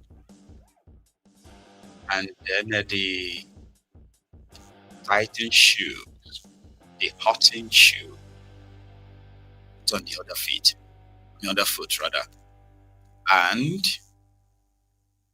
the table will turn. That's all I can say. So we look forward to what they are going to push this Friday in their persecution of the prisoner of conscience. My time is up, and I'm thinking, should take calls? What do you think? Yeah?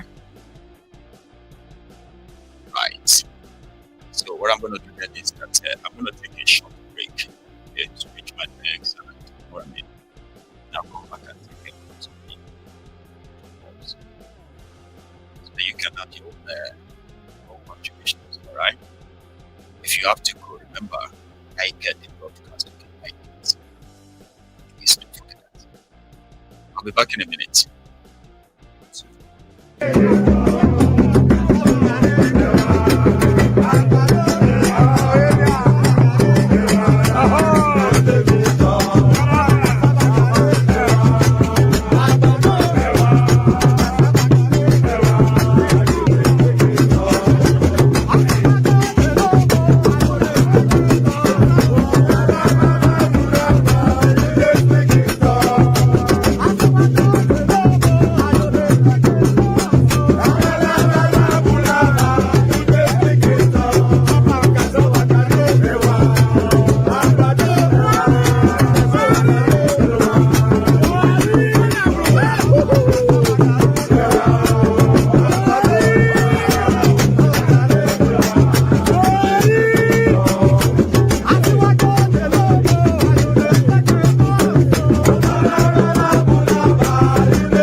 Anyway, thank you very much, everyone, especially those who stayed behind. So I am checking our line, right, which seem to be acting up and all that. So, yeah, if you are still very much there, and you only want to add your voice to this chat, you've got like a minute. If it's not working, so it's a wonderful event, right? So if you joined us a bit way, yeah, you can just kind of like the arrow back from where you sleep is. Okay, if you have been here all evening as well, yeah, you can like the broadcast, the video if you haven't. No, actually, it's really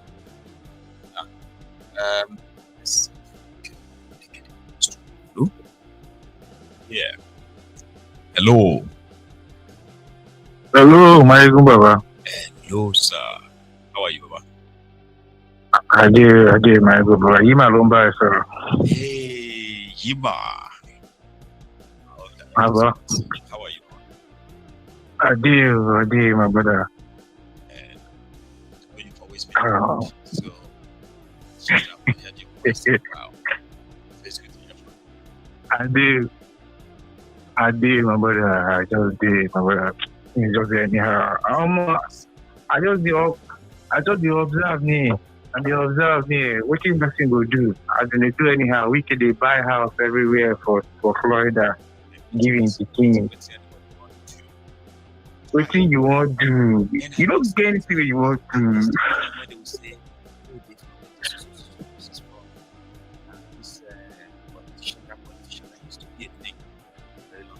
Oh, that one died a long time ago. With the likes of Bugaje, now Thiefnubu, you know if you expect that kind of thing now. We don't buy a house for a ticket, don't settle madam. Everything don't forget. The man sit down on top live television, they both say picking everybody in America. My wife in America. Can you imagine an American senator or somebody from the house come to the TV and say, my children are Nigerian, I am Nigerian.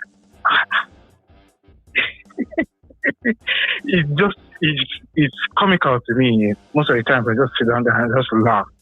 Because when you see people fooling themselves while the world is taking another dimension, you just wonder, do these guys even know what they are doing? Do these guys even have an idea what's going on? Well, I just, man, it has me surprised. This guy where they shout, say, what do they call him? Nnamdi Kanu. You hear me? Yeah, you are there with you.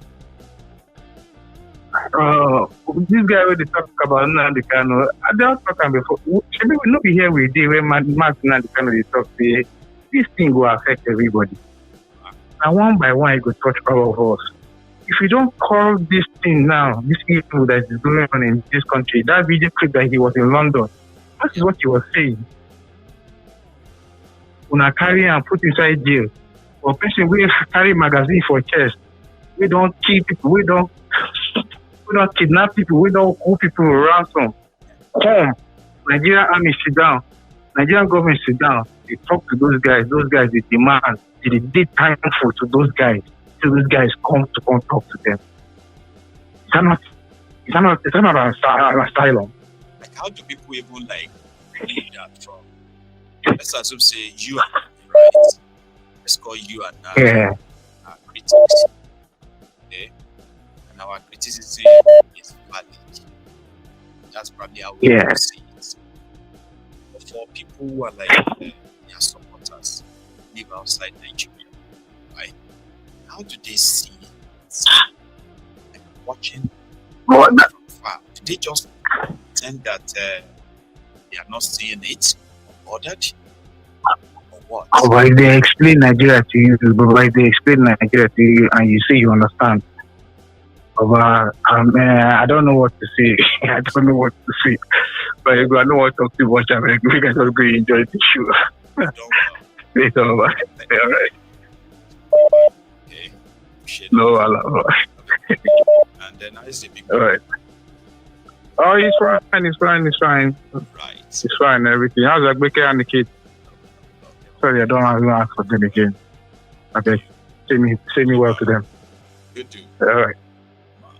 There is another caller. Hello. Hello, Mama Yegua. Hello, sir. Baba. Good afternoon from here, Baba. Good afternoon. How are you, sir? I'm doing well. How is your family? Oh, yeah. Surviving. Thank you. Yeah. My name is John Eze, calling from Boston, the United States. John Eze, man.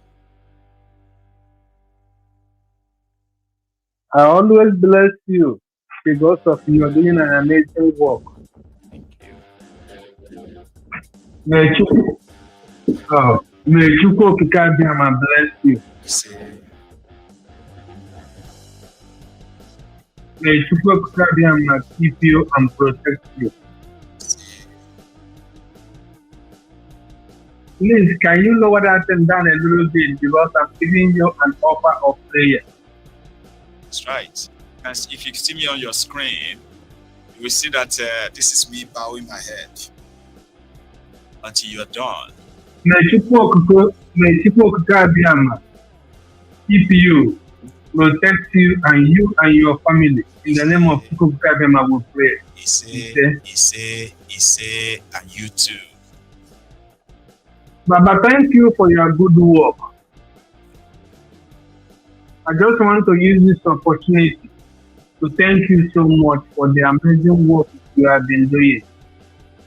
Thank you for the support as well.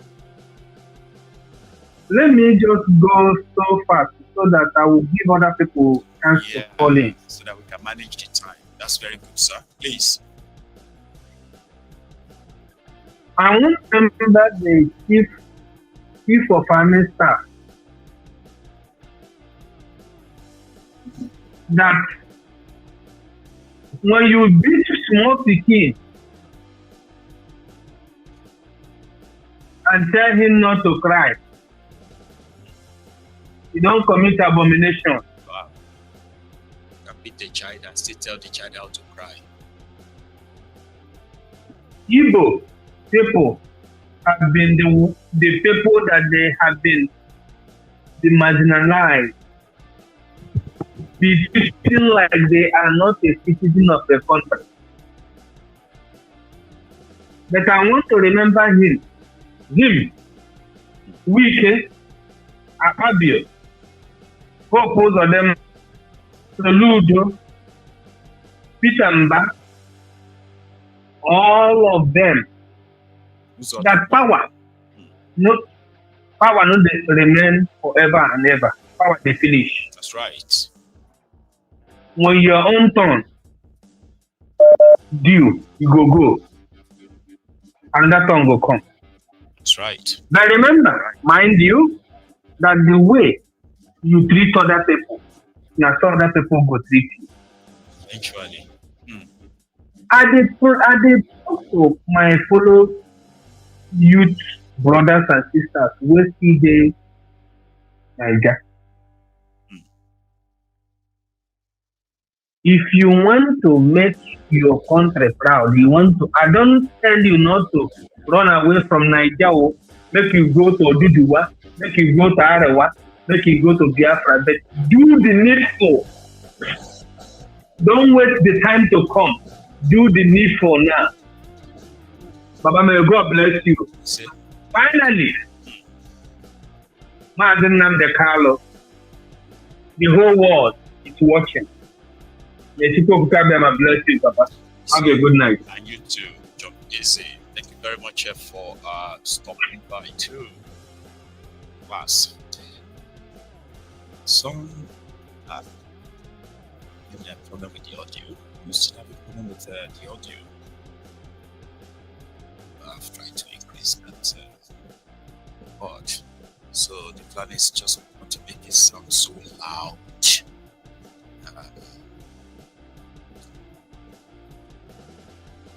Or sound emanating from the background.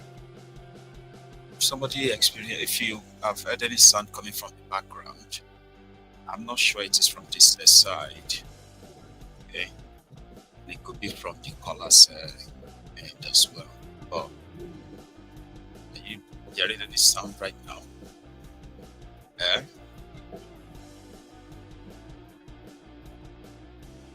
A sound in the background.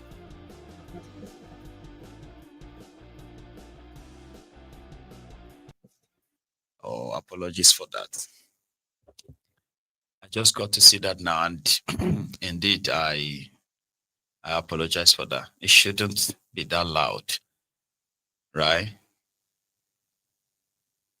Yeah, sorry about that. Did you hear all that conversation at all? I need to find that out as well. Did you hear all our conversation? The one we had there just now with the colors? Hang on. Let's try this. Hello. Are you good, General? God bless you. Yes, welcome back, man. Welcome back. This is Mr. P. calling from Lagos, man. What's going on? We thank God. My good God will bless you for everything you do. I know we pray. Everybody keeps on praying for you, but please, you continue to accept these prayers because I am you need it, and it goes very, very long. Thank you. Please don't think it's wasting your time because from the love we have for you that we send this prayer to you. May God continue to guide and protect you and your family. Amen. Michael, this thing way Sowore and Wike they do. It is sleep past anything. So strong head. You didn't hear me? Sowore gets strong head. You know something? People were like, people said the only language understood by the bullies, right, is to actually counter-bully. A bully. Counter-bully. No, but this one, the wife, the children, all of them will not sleep. Yes. And you know how the law in that side of the world works. Once they court just summons you or grand jury or something, Because now whatever is happening, and if you watch Nigerian Mission on Twitter, they are saying something relating to this issue. Exactly. But they're not saying it directly. They're saying any corrupt, any this, So if they just send anything like this and they say they are looking for Wike, because he has no immunity, they want to extradite him. That's the beginning of the downfall of 2027. Because Rivers will fall. And once Rivers falls, South is falling, everybody go to shake for corruption.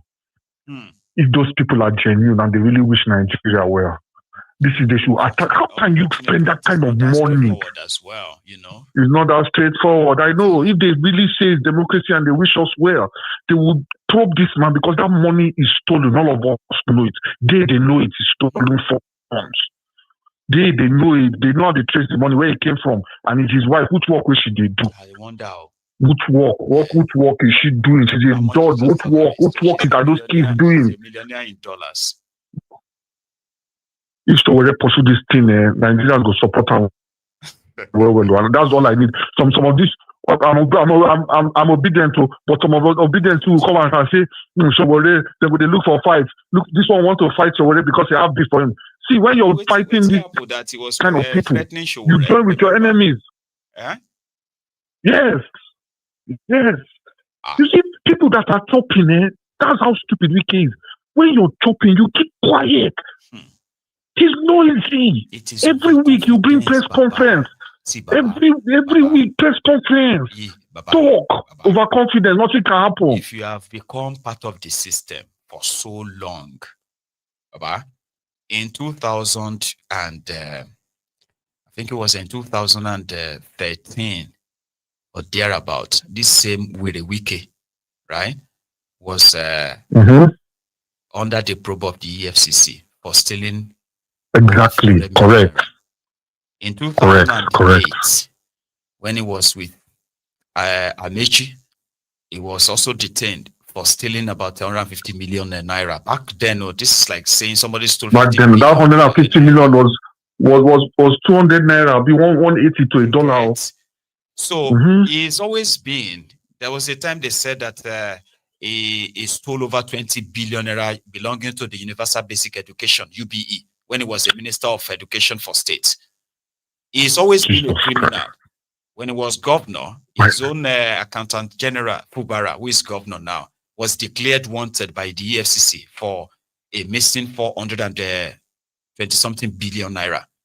So somebody like him has been in it so long that he has gotten to the stage that he believes that who is going to arrest him? Who is going to investigate him?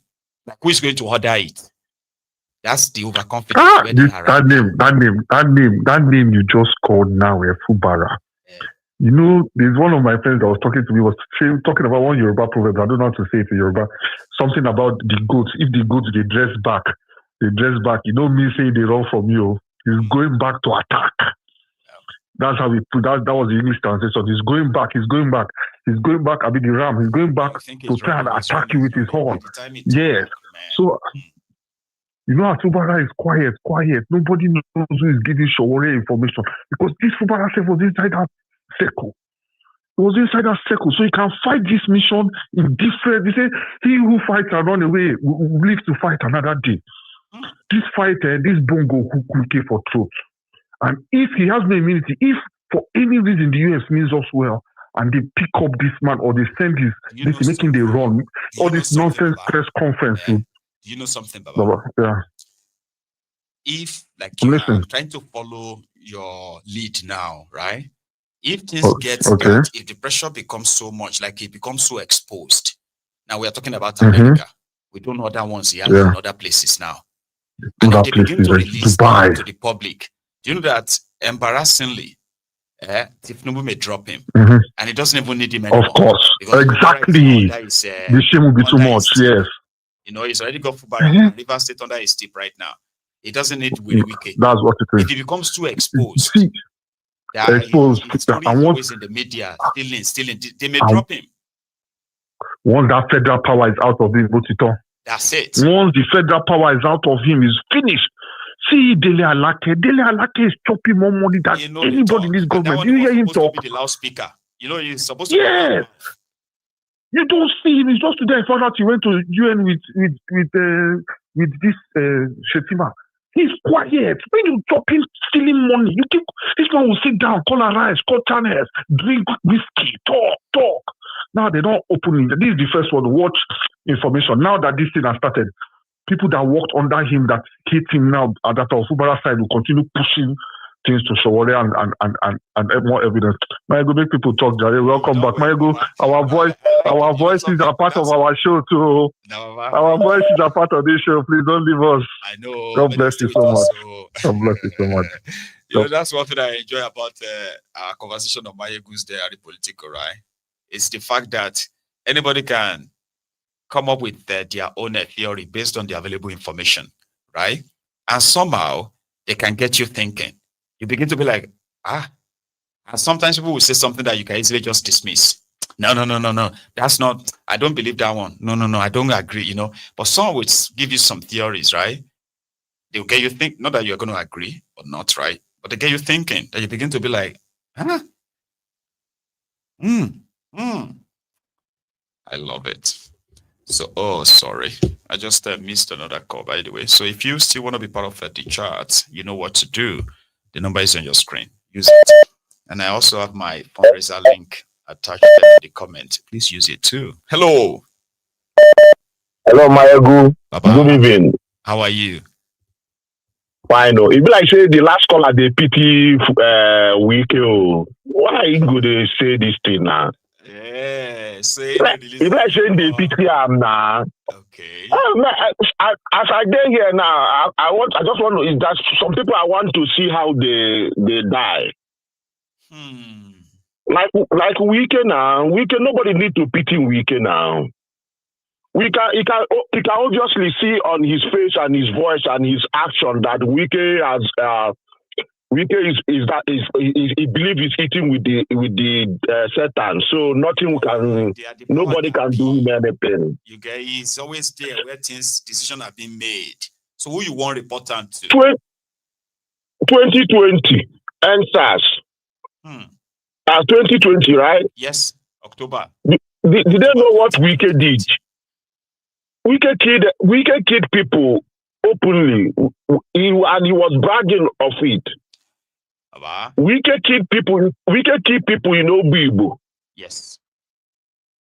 With that, Wike asked this army and police to go to people's house one by one, killing young people, killing everybody, killing ladies, yes, killing old women. Yes. Wike killed a son, the only son of a very old man. That's right. That boy wasn't even on the street. That boy wasn't even on the street. Oh, yeah, but there are those who believe that the number of people killed in River State, especially in Obigbo, right, is quite more than half of those state killed all over the country. In River State. Wike entered weekend operation. Hang on. When the killing stopped on the 20th of October in 2020 in Lagos, right? Yeah. The killing just started in River State after that. They were killing people. We can continue. They declared curfew in Obigbo, right? For over 2 weeks. They were hunting people down up till November. And people went inside. Yeah. And people went inside. Yeah. As the coffee, Wike and the killing machines were going to house, killing people. Nigerian army is not just any. Nigerian army came in. Yeah. Fubara, like what this guy said, Fubara may be quiet in our face, but for somebody to stood behind a criminal that's always stealing money, he's also a criminal. Yes. So he knows what to do. Maybe he's the one bringing out all this information. Nobody knows. Understand? But I don't want to give him 100% credit because Fubara is also supposed to go down with Wike if he's going down. Forget about his slowness, quietness. Fubara coming to be a governor of River State. People died. Yes, sir. People died. They kill you coppers. Yes. They kill people. They kidnap our returning officers. Yes. These are true stories. So all these stories. All these things. True stories. Yeah. Yeah, so all these things they are talking about now, Wike has to look at Wike talking. Go and listen to that interview. He was even, because he talks too much. He even said he tried to say my parents are American, and he owed himself. Go and listen it, because he talks too much. He said, my parents. He now stopped and said my wife's parents. Everybody living in America, living anywhere in Europe, we know what it takes to get the mortgage, to get a house. To get a mortgage of 1 million house. Not to talk about for it in cash. Yeah, so many people living in America, all their houses are highest 500, 300, 200 and something. Is there only people that have so much money they can go for 1 million and above mortgage? And somebody paid complete and said, my in-law. Go and look at Wike's picture. Does he look like somebody that came from a rich family? Motopass, Wike destroy Motopass, trying to prove to Buhari that he doesn't like Igbos and he's not from Igbo. Motopass in Ikoku. He destroyed everything. He bought it. So nobody should pity that man. That man, they said before people will, they said before some people like him will die. That they will first of all get mad. Wike is going mad. Thank you, Mayegu. Nobody should pity that man. God wants to kill, or even God want to destroy. They first made mad. Yeah. So he's currently running through the process of his madness now. You mean? Yeah, like the other guy, that guy that said Dele Alake is eating so much money, but you can never see him talk. But this one, what is bringing him out? It's just like putting a smoke in a hole where the rat lives. So what is bringing Wike out like this makes him to behave and talk anyhow? Is the atrocities, blood in his hand. This one, we have the one open. There's some secret one he did, and if you look at Wike, you will see that there's a lot of atrocities and evil thing on his body. But I pity that that man they call Amefule that want to kill himself from Wike. That's the next. That speaker. Yeah, God, he will not get that governor. You will see. Thank you, Mayegu. Wike want to put there now as next governor. Mawule. Oh, I just lost the call. Anyway, you probably said everything already, and thank you for calling in. So remember, if you haven't really liked the broadcast, please do. Here is another caller. Hello. I got you. Can you hear me? I got you. Huh? I got you. Can you hear me? Hello? Yes. Hello. Hey, Michael, what's going on? Well, I'm all right. How you doing? Nice to hear from you. I'm fine. Thanks. I think I might just say, okay, before I even come to Sowore, it's unfair if we start bringing in Fabura, I don't know, whatever his name is, into this conversation. Fubara, it's not worth it. He's a lily-livered, he's a coward. You get. This is the same idiot that know everywhere Wike stashed his money. The corrupt or the loot, his loot. He has an idea. An idea. He knows fully where those money were actually or are kept. But he's not going to say a word. No. Because they probably kept their money in the same state. I don't know if you understand what I'm talking about. Like so if you try to pull the stunt on Wike, exactly, you'll be putting a rope on his too. Exactly, absolutely. So when they're trying to bring in Fubara. Fubara will never do anything. He's just a coward. But they should just forget about Fubara. Like he's going to be there. Credit at all. Because Sowore is Sowore. Anytime, any day, he can possibly get his stuff from even the least of places that we can never suspect, right? But for somebody like Fubara, it's not ideal to give him any credit at all. It's worse than a coward, isn't it? He's not correct. He's bold. And he will die a coward. They should just forget about Fubara because we all saw what happened Like he we had thought he all the wanted to opportunity fight. to destroy Wike. It's, you know, you and I, He had see, all the opportunity. Even Baba, destroy you and I Thiefnubu. are like, you and I are like the concerned Yeah, neighbor. Okay. seriously, he had the whole opportunity. Yeah, he I had the know. whole We're like concerned opportunity, but neighbors. he screwed it. Yeah. That thought somebody is being So abused. Go on.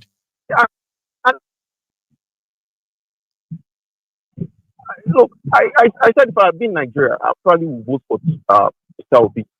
But looking at everything, it's not so unfair to what people have actually done to Sowore. Just look at what he unraveled. Just look at what he unraveled. Can you just imagine if people like Sowore, everybody could galvanize and go? I'm not for Nigeria. But just imagine if Sowore, with everything he has sacrificed his brother, sacrifice his mother, sacrifice everything, sacrifice his family, can't even travel. And people just left him to do it all by himself. Because if Obi become the president, let's don't fool ourselves. How is he going to handle El Rufai? How is he going to handle those bunch of terrorists and thieves? How is he going to face them and look them in the eye and throw them into prison? So if people cannot wake up and compensate Sowore with everything that he has done, it will be so unfair. So unfair.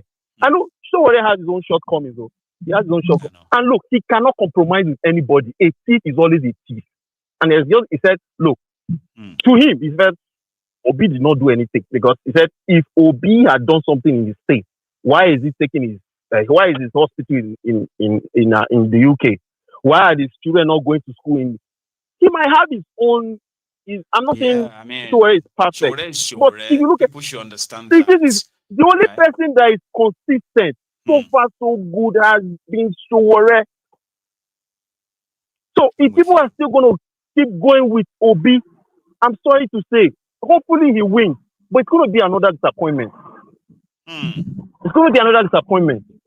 But just imagine Sowore. It is written all over it. It's written all over it now. And I can tell you who you absolutely. He keeps saying it. He said, I cannot cooperate with corrupt people. It's not in my gene. It's not in my blood. A thief is always a thief. I'm not saying Obi is a thief. Obi is still a 99% sense than every politician in that country, apart from Sowore. Like when you it's still a 99% sense. Talking about. But you now put in the midst of these wolves, he will never do anything.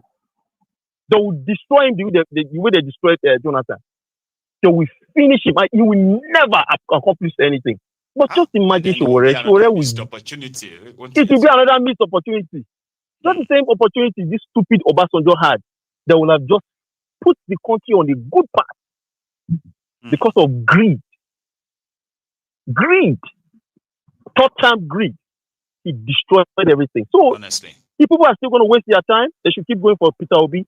And if Obi is sensible, he should, because Obi, I thought Obi would just come and look, I'm going to form my own party. I don't care if I go and lose. I don't care if I lose. There are people who are convinced that he's got what it takes, but others are like, no, there is more to that just going to. They don't have an idea. People don't have it. Because you know what I said? If I had been in Nigeria, probably, maybe I have a narrow or tunnel vision that I probably did not see bright. I didn't actually see everything in full. But now, look at the consistency with Sowore. Sowore has been consistent from day one. Obi has been in Labour. I mean, he was in ABDA. He was in Labour. He was in PDP. Whatever he sees, they give to him. So what other criteria do you want to use? Do you want to use to judge a good leader? It's consistency.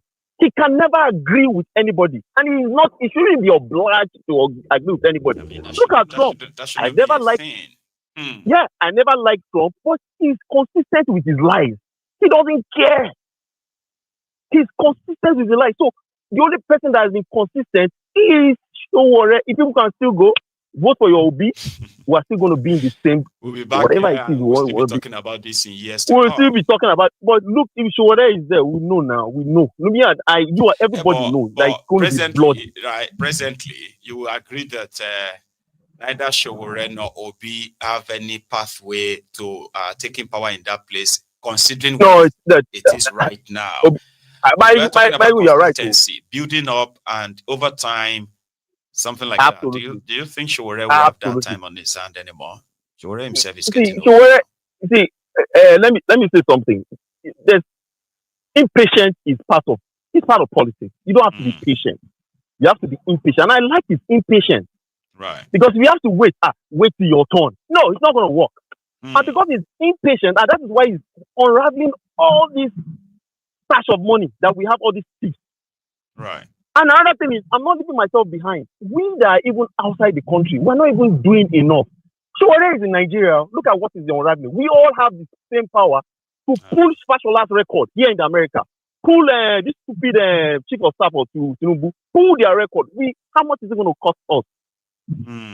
Pull all the politicians. Put them together.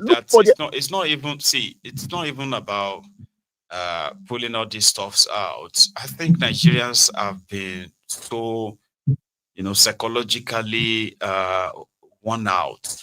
You get that even if you dump all this, in fact, if you post a video where these guys are committing all these crimes, I don't think it's going to really have that much effect on anybody anymore to really take them down. Hey, but if you look at when we got this unraveling of the loot of this idiot, Wike.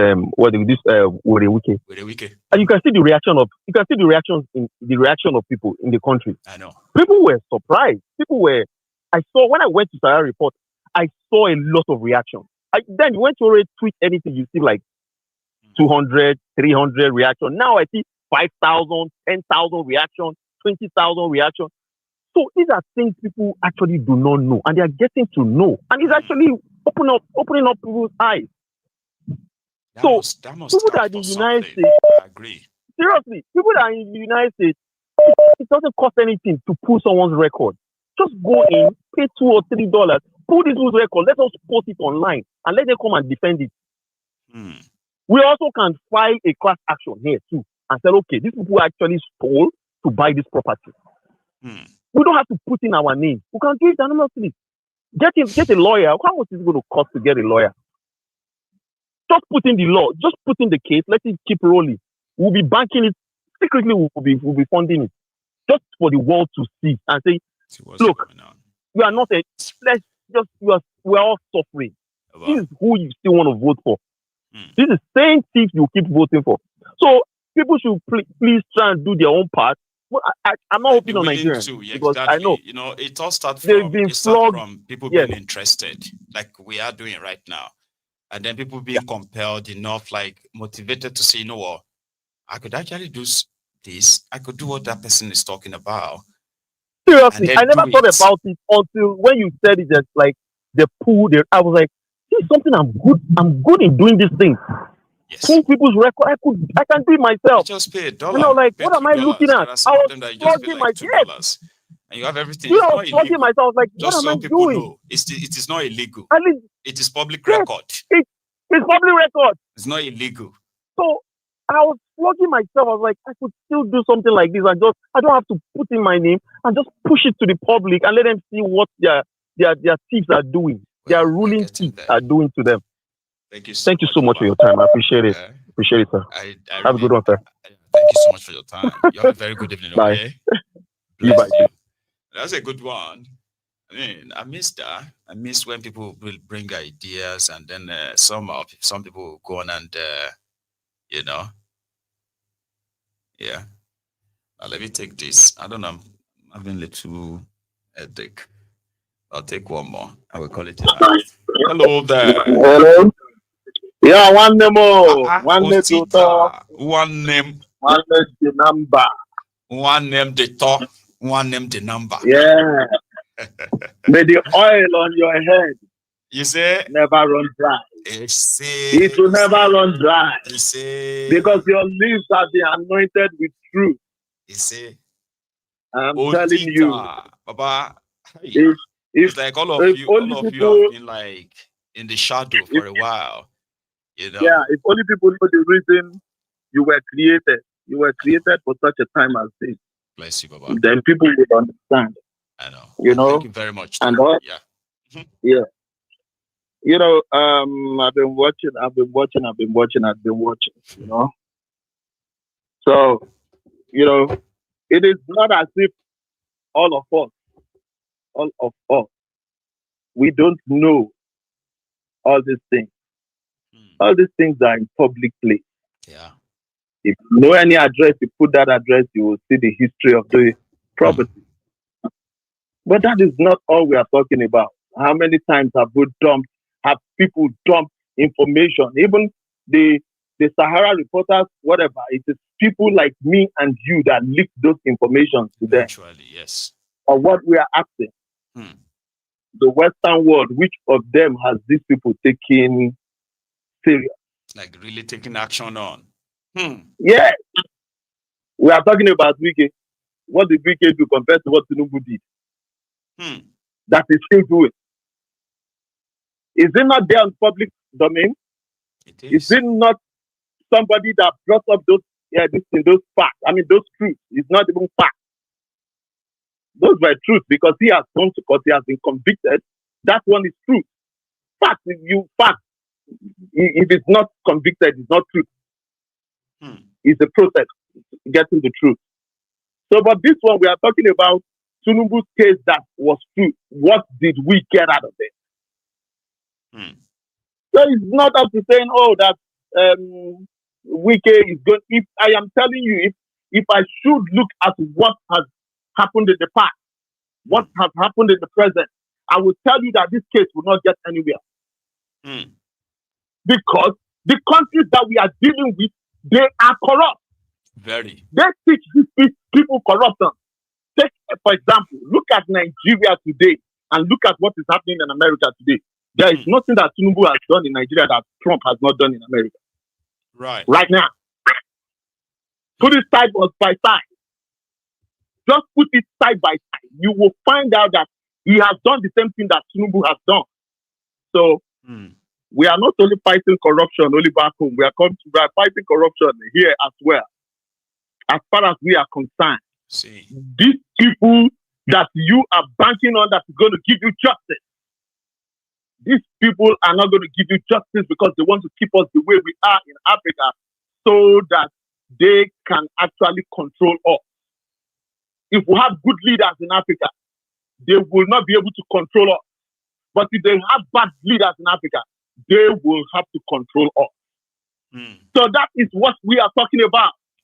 And I'm quite surprised, by the way, Osita, sorry for cutting you short, right? I'm quite surprised that for some time, I think at least since Obasanjo's time, looters in Nigeria never go to America again. Those who have had their properties back in America prior to that changed the name of the ownership and the rest to keep them, right? But many of them either just abandon the properties in America, never go back to them because of America's kind of. Let me it's like America is now is welcoming now for these looters. Like I've noticed. Let me say to you the reason we think like that, because this was just the discussion I was having with somebody today. Because I never thought Nigeria's stolen money will find its way to America again. Yeah. So listen, why it happened like that? Let me tell you why it happened like that. Right. You see, generations come in Nigerian politics. Public office. The generation is always 12. 12 years, not 8 years. So after you leave office for 12 years, you might not have the money to maintain all those properties. Mind you, these properties we are talking about, these people don't even know where those properties is. Some of them don't even know where it is. They only know they bought property. In Nigeria today, most of these politicians don't even know where their oil well is. They've not gone there for once. But all they know is that they have an oil well. Right. So when you look at it, after about 12 years, there's no money to loot the way they loot before. Other people are taking their position. Their position has been blocked. They cannot service most of these properties anymore. That is the case that you spoke about concerning the lawyer. What's his name? But see, Osita. No, right? the lawyer, what's his name? I'm talking about Mike the other day. Yeah. Yes, it is related to something like that. So that is the reason they fizzled out in the face of America for a while. So it looked as if they were not bringing it here. And let me tell you, you remember that they started moving to Dubai for the last decade now, right? They've been to Dubai. In all these properties, yes, in all these properties that they acquire abroad, there's something they call safe haven. You know much better than I do. Yes, we both do. Some places, I mean, like safe haven where they put their money offshore. Go on. Yeah. You know, they look for which of these countries and economies that actually will welcome the loot, either in form of investment, most in of form those of countries, properties. Go on. Yeah, most of the countries that you see that they go to, the way the taxes that they pay, they find out that America is a total capitalist society, whereby they will keep paying. Even when you get your property, you will keep paying.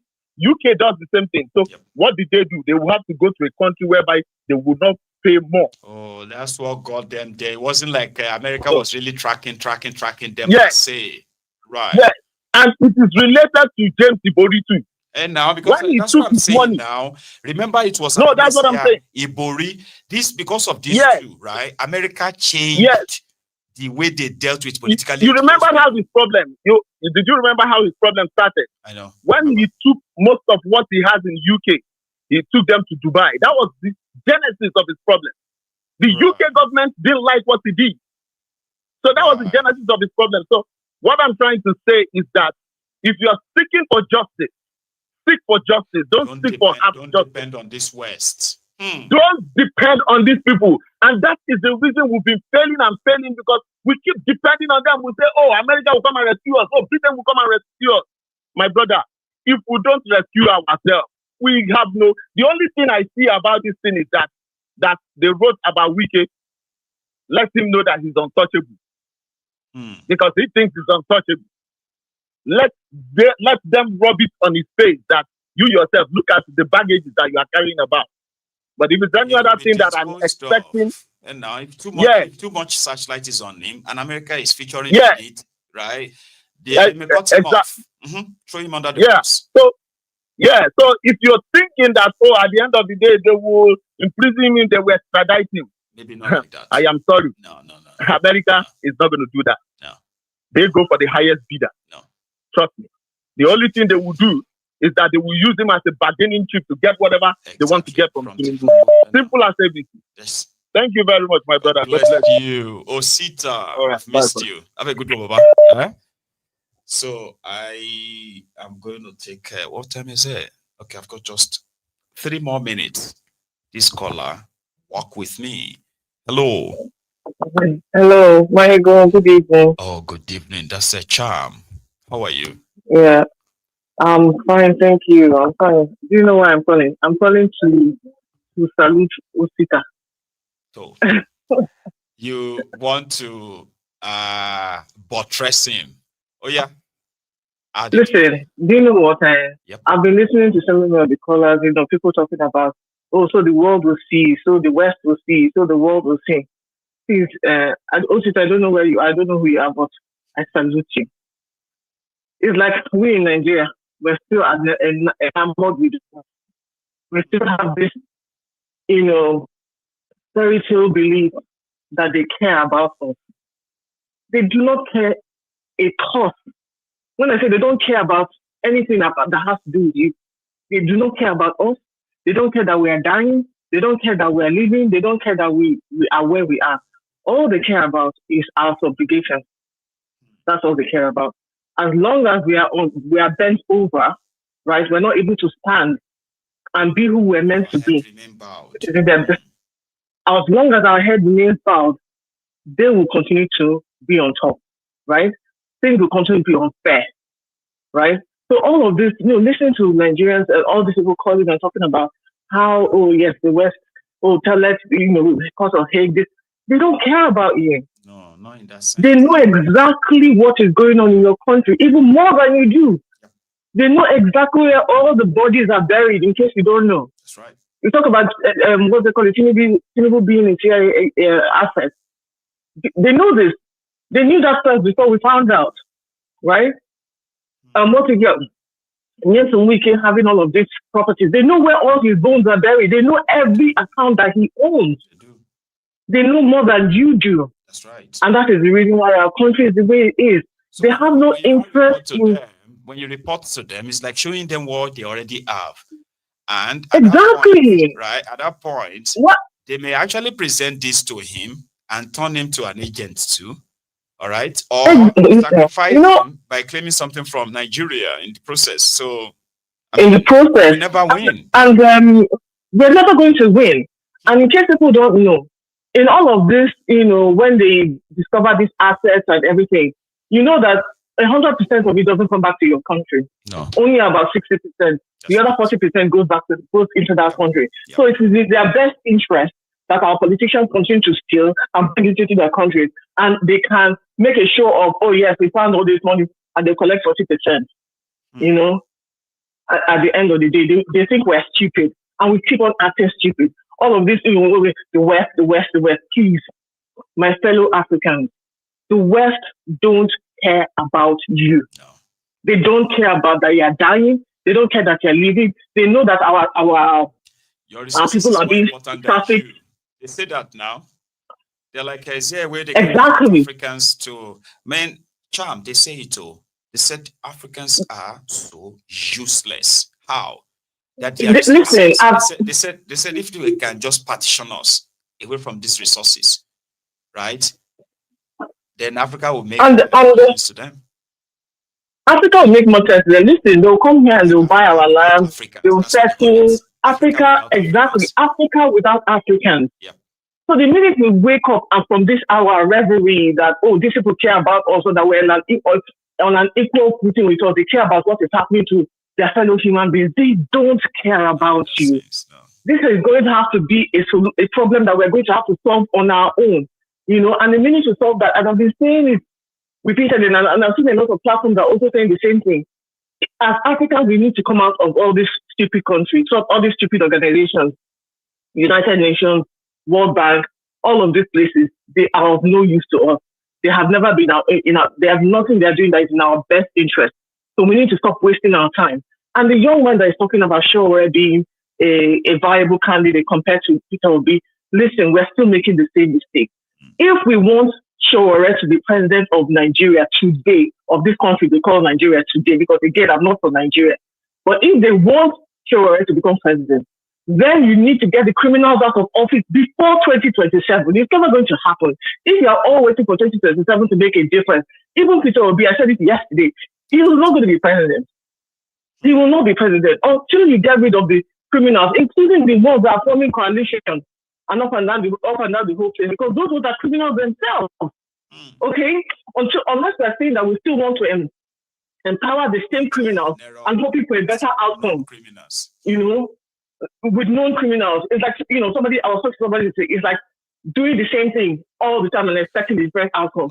Recycling the same. See, you are so posh with your own. My own is that it's like a drinking poison and expecting somebody else to die.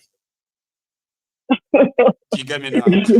No, you say you do something again and expect different result. Oh, that's posh. Just tell them that it's like drinking a poison and expecting somebody else to die. Drinking poison and expecting somebody else to die. Please, my people, let's wake up. If we want a better country, it has to start with ourselves. Like I said yesterday, we have to despise evil and evildoers. We have to hold people accountable, even ourselves, right? And then we need to start pushing for reform. Otherwise, 2027 is never going to happen, and the people that want Sowore to be president will not happen. Jam. Thank you, Maya. God bless you, ma'am. Thank you so much. God bless you. Last call out this evening, okay? It's a pleasure. Enjoy the rest of the day. I'll probably see you again. Have a good one, ma'am. So, ladies and gentlemen, brethren, this is us. It's been a long time we had our full 3 hours program, but I think that's us. We should be having it now with respect to those of you who have kept faith with us. Like every now and then you have always been here. You search for Mayegun, you still be here. So you deserve to have your full time. And then, let's do this again. I will see you some other time. Yeah, my link to my GoFundMe is in the comments. If by any chance you feel like, yeah, you want to reach out, you can use it. It will mean a lot. Enjoy the rest of your day, noon, or night. I will see you again when I see you. Good night.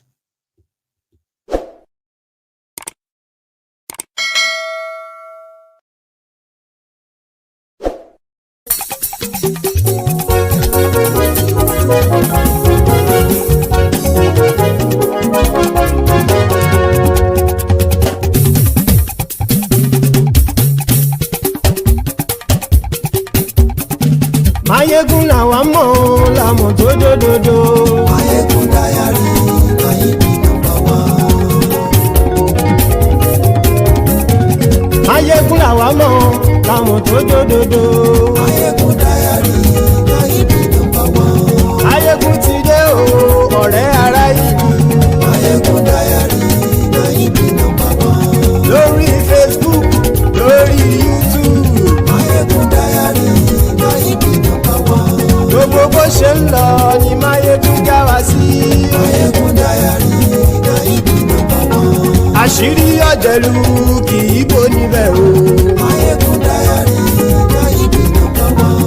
Bó bá ṣe eré àní Mayegun máa wí. Mayegun dayari Mayegun number one. Ó sì tún ṣe eré wàá gbọ́ níbẹ̀ o. Mayegun dayari Mayegun number one. Mayegun dayari dayari politico. Mayegun dayari Mayegun number one.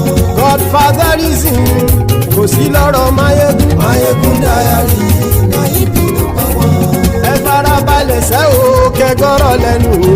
Mayegun dayari Mayegun number one. Àní Mayegun làwa mọ̀ tó dòdòdò. Mayegun dayari Mayegun number one.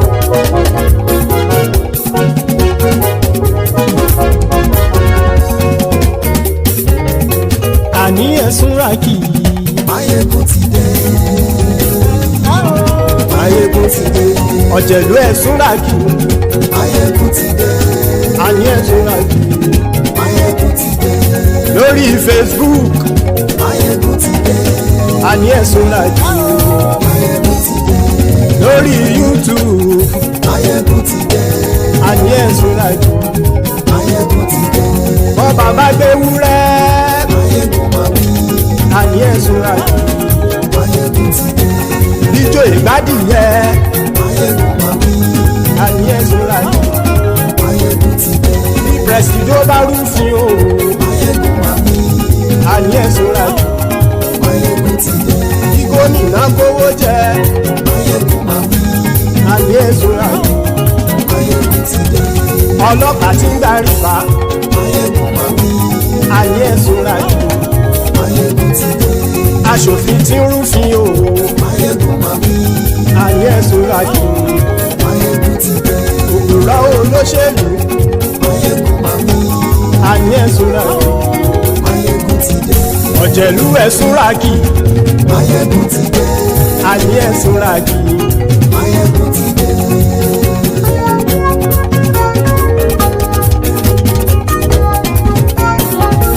Mayegun ti dé. Gbogbo ọ̀jẹ̀lú ẹ̀sùn rákì. Mayegun ti dé. Gbogbo ọ̀jẹ̀lú ẹ̀sùn rákì. Ṣùgbọ́n ní bá ti ṣe èyí tó yẹ kí wọ́n ṣe, ọmọ bá dèrò ní fi wọ́n níran o. Mayegun ti dé. Gbogbo ọ̀jẹ̀lú ẹ̀sùn rákì. Mayegun ti dé. Gbogbo ọ̀jẹ̀lú ẹ̀sùn rákì. Ṣùgbọ́n ní bá ti ṣe yìí tó yẹ kí wọ́n ṣe, ọmọ bá dẹ́rọ̀ ò ní fi wọ́n níran. Wọ́n fowó bẹ́ẹ̀ o. Mayegun ó sọ pé wọ́n ò fẹ́ bẹ̀.